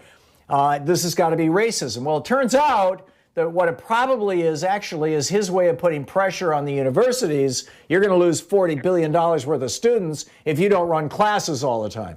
I think he's using a similar tactic with public schools by saying if you don't have classes at a certain threshold, you're going to lose your federal funding. So he can't probably force your kid, Eddie, to leave your house and go to your school. But he can force the school to put enough pressure on you and your kid that it's going to get real uncomfortable. And where is the Patriot movement now? Where is you're going to force me to do this? Where are they? I mean, this is insane. Eddie, thank you for the call. Gene in Andover, Minnesota. Hey, Gene, what's on your mind today? Hi, Tom. Just wanted to add to the previous conversation. I guess it seems to me that the rush to get kids back in school is just to get them out of the house so that the parents aren't reminded that we're not approaching anything near normalcy. Right. Well, it's so that the parents can go back to work and they don't have the kids as an excuse. Right. I mean, it's just what it boils down to, I think. And, it's kind of like what he doesn't want to wear a face mask too. Kids. Yeah. I mean, he doesn't give a rat's ass about anybody. He really doesn't care. And Mary Trump's book makes it clear why that is. But the fact that the guy in the White House is a developmentally damaged sociopath, with a severe case of narcissistic personality disorder, is like kind of beside the point, because look at the damage he's doing. But yeah, I'm with you, Phil. Gene, excuse me. Thank you. Phil in Skull Valley, Arizona. Hey, Phil, what's up? Hi, Tom. Nice to talk to you. I'm wondering if you know anything about Trump's speech writers, who's writing his speeches, particularly the couple he gave over the holiday weekend. That my understanding is Stephen Miller wrote both those. Do you think Trump reads those beforehand, or do you have any ideas about that? I'm guessing he does. I'm increasingly thinking that the reason Trump refuses to read anything is that he refuses to wear glasses because they will smear his makeup, and he can't see well enough to read things that are not large type. He's got very large type on his teleprompter. So it may be that he's reading them for the first time when he reads them on the prompter, but I'm guessing he does at least one rehearsal. I mean, he'd be crazy not to, although his reading is so terrible. Well, yeah, he seems so awkward when he's reading off the prompter. Yeah. And those two speeches in particular were cool. Oh, we know that Stephen Miller wrote or had a large role in writing his American Carnage speech, his inaugural address. And these carry all those same signatures. So yeah, I think it's Stephen Miller, his racist in chief. And oh my God. More, we're stuck with 5 more months of this stuff. 45 minutes past the hour. You're listening to Thom Hartmann. Visit thomhartmann.com for audio and video archives. I guess it's actually like 6 months and 12 days. I'll be right back.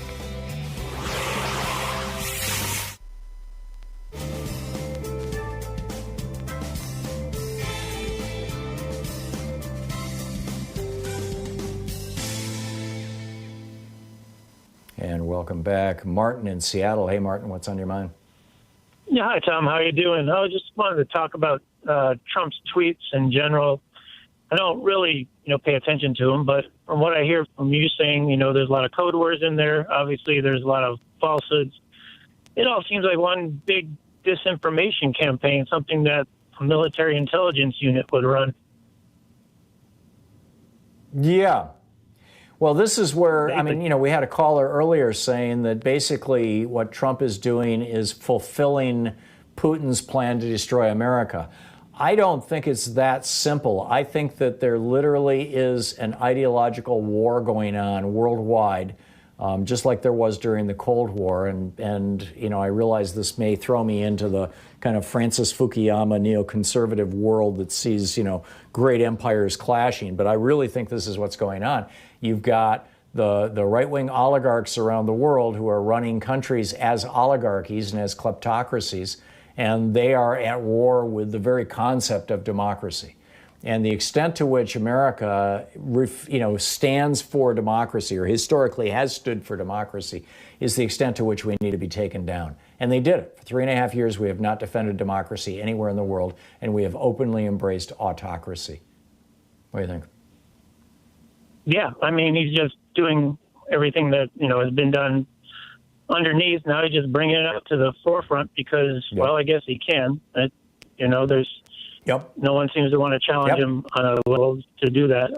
Obviously, that's why he's aligning himself with the bikers and the right-wing people who always also want to take out the government. Khrushchev said, "We will bury you." And he was speaking of our economic system and our political system. And I think that Trump is finishing the job. Martin, thank you for the call. David in Torrance, California. Hey, David, what's up? Yes, thank you for taking my call. In the last 48 hours, I'm hearing 2 major oil pipeline projects has been canceled, pulled out by investors. That's right. And I think this is an indication that these investors, they don't think this administration is going to last, and they're pretty sure future administration is not going to be as helpful as that's this the speculation. Yeah, that's the speculation. Yeah. Combined with the fact that the demand for oil right now and natural gas is at an all-time low. Those two things together. I don't think that they're abandoning these plans. I think that they're putting them on hold, although the language that I'm reading in the press suggests they're abandoning them, but they can pick them up anytime in the future. Okay, thank you. Yeah, you're welcome. Thank you, David. I very much agree. I think this is what's going on. And in fact, there have been several good articles in the Financial Times over the last week or so, maybe the last 2 weeks, about how a number of big businesses, some of the most monopolistic companies in the United States and some of the most toxic companies in the United States are doing their internal planning on the assumption that Democrats are coming into office and they have to get ready for more regulation or for higher taxes. Not that that's going to hurt them or put them out of business. They simply do business differently in those kind of environments. As they did under Bill Clinton and Barack Obama, who both raised taxes and increased regulation. And what happened? The economy boomed under Clinton and Obama. And then you bring in Trump and you bring in Bush and you cut taxes and you deregulate. And what happens? The economy collapses. Surprise, surprise. We'll be back. It's coming up on 10 minutes before the hour.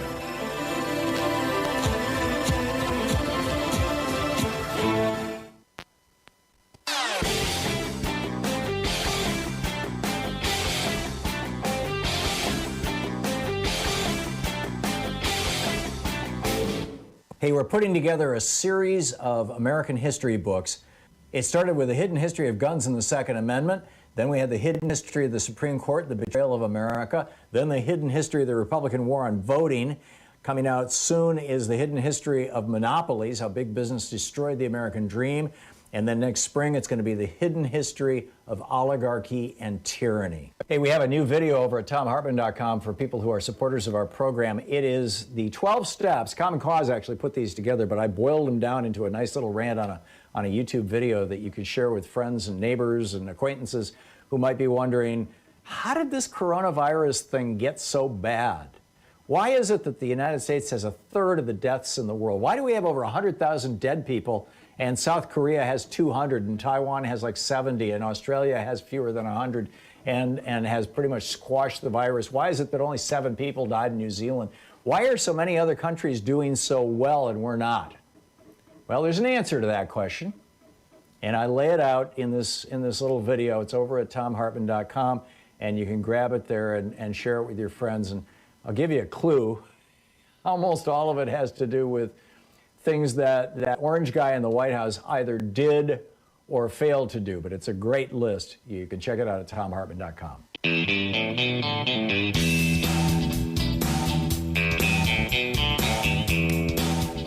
Welcome back. Thom Hartmann here with you. Tim in Fountain Hills, Arizona. Hey, Tim, what's on your mind?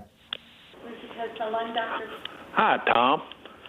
I was calling to pick your brain a little bit about how many periods in this country have we, the people, actually been the number one owner of the country, as opposed to what I see as the baseline where the oligarchs rule the country?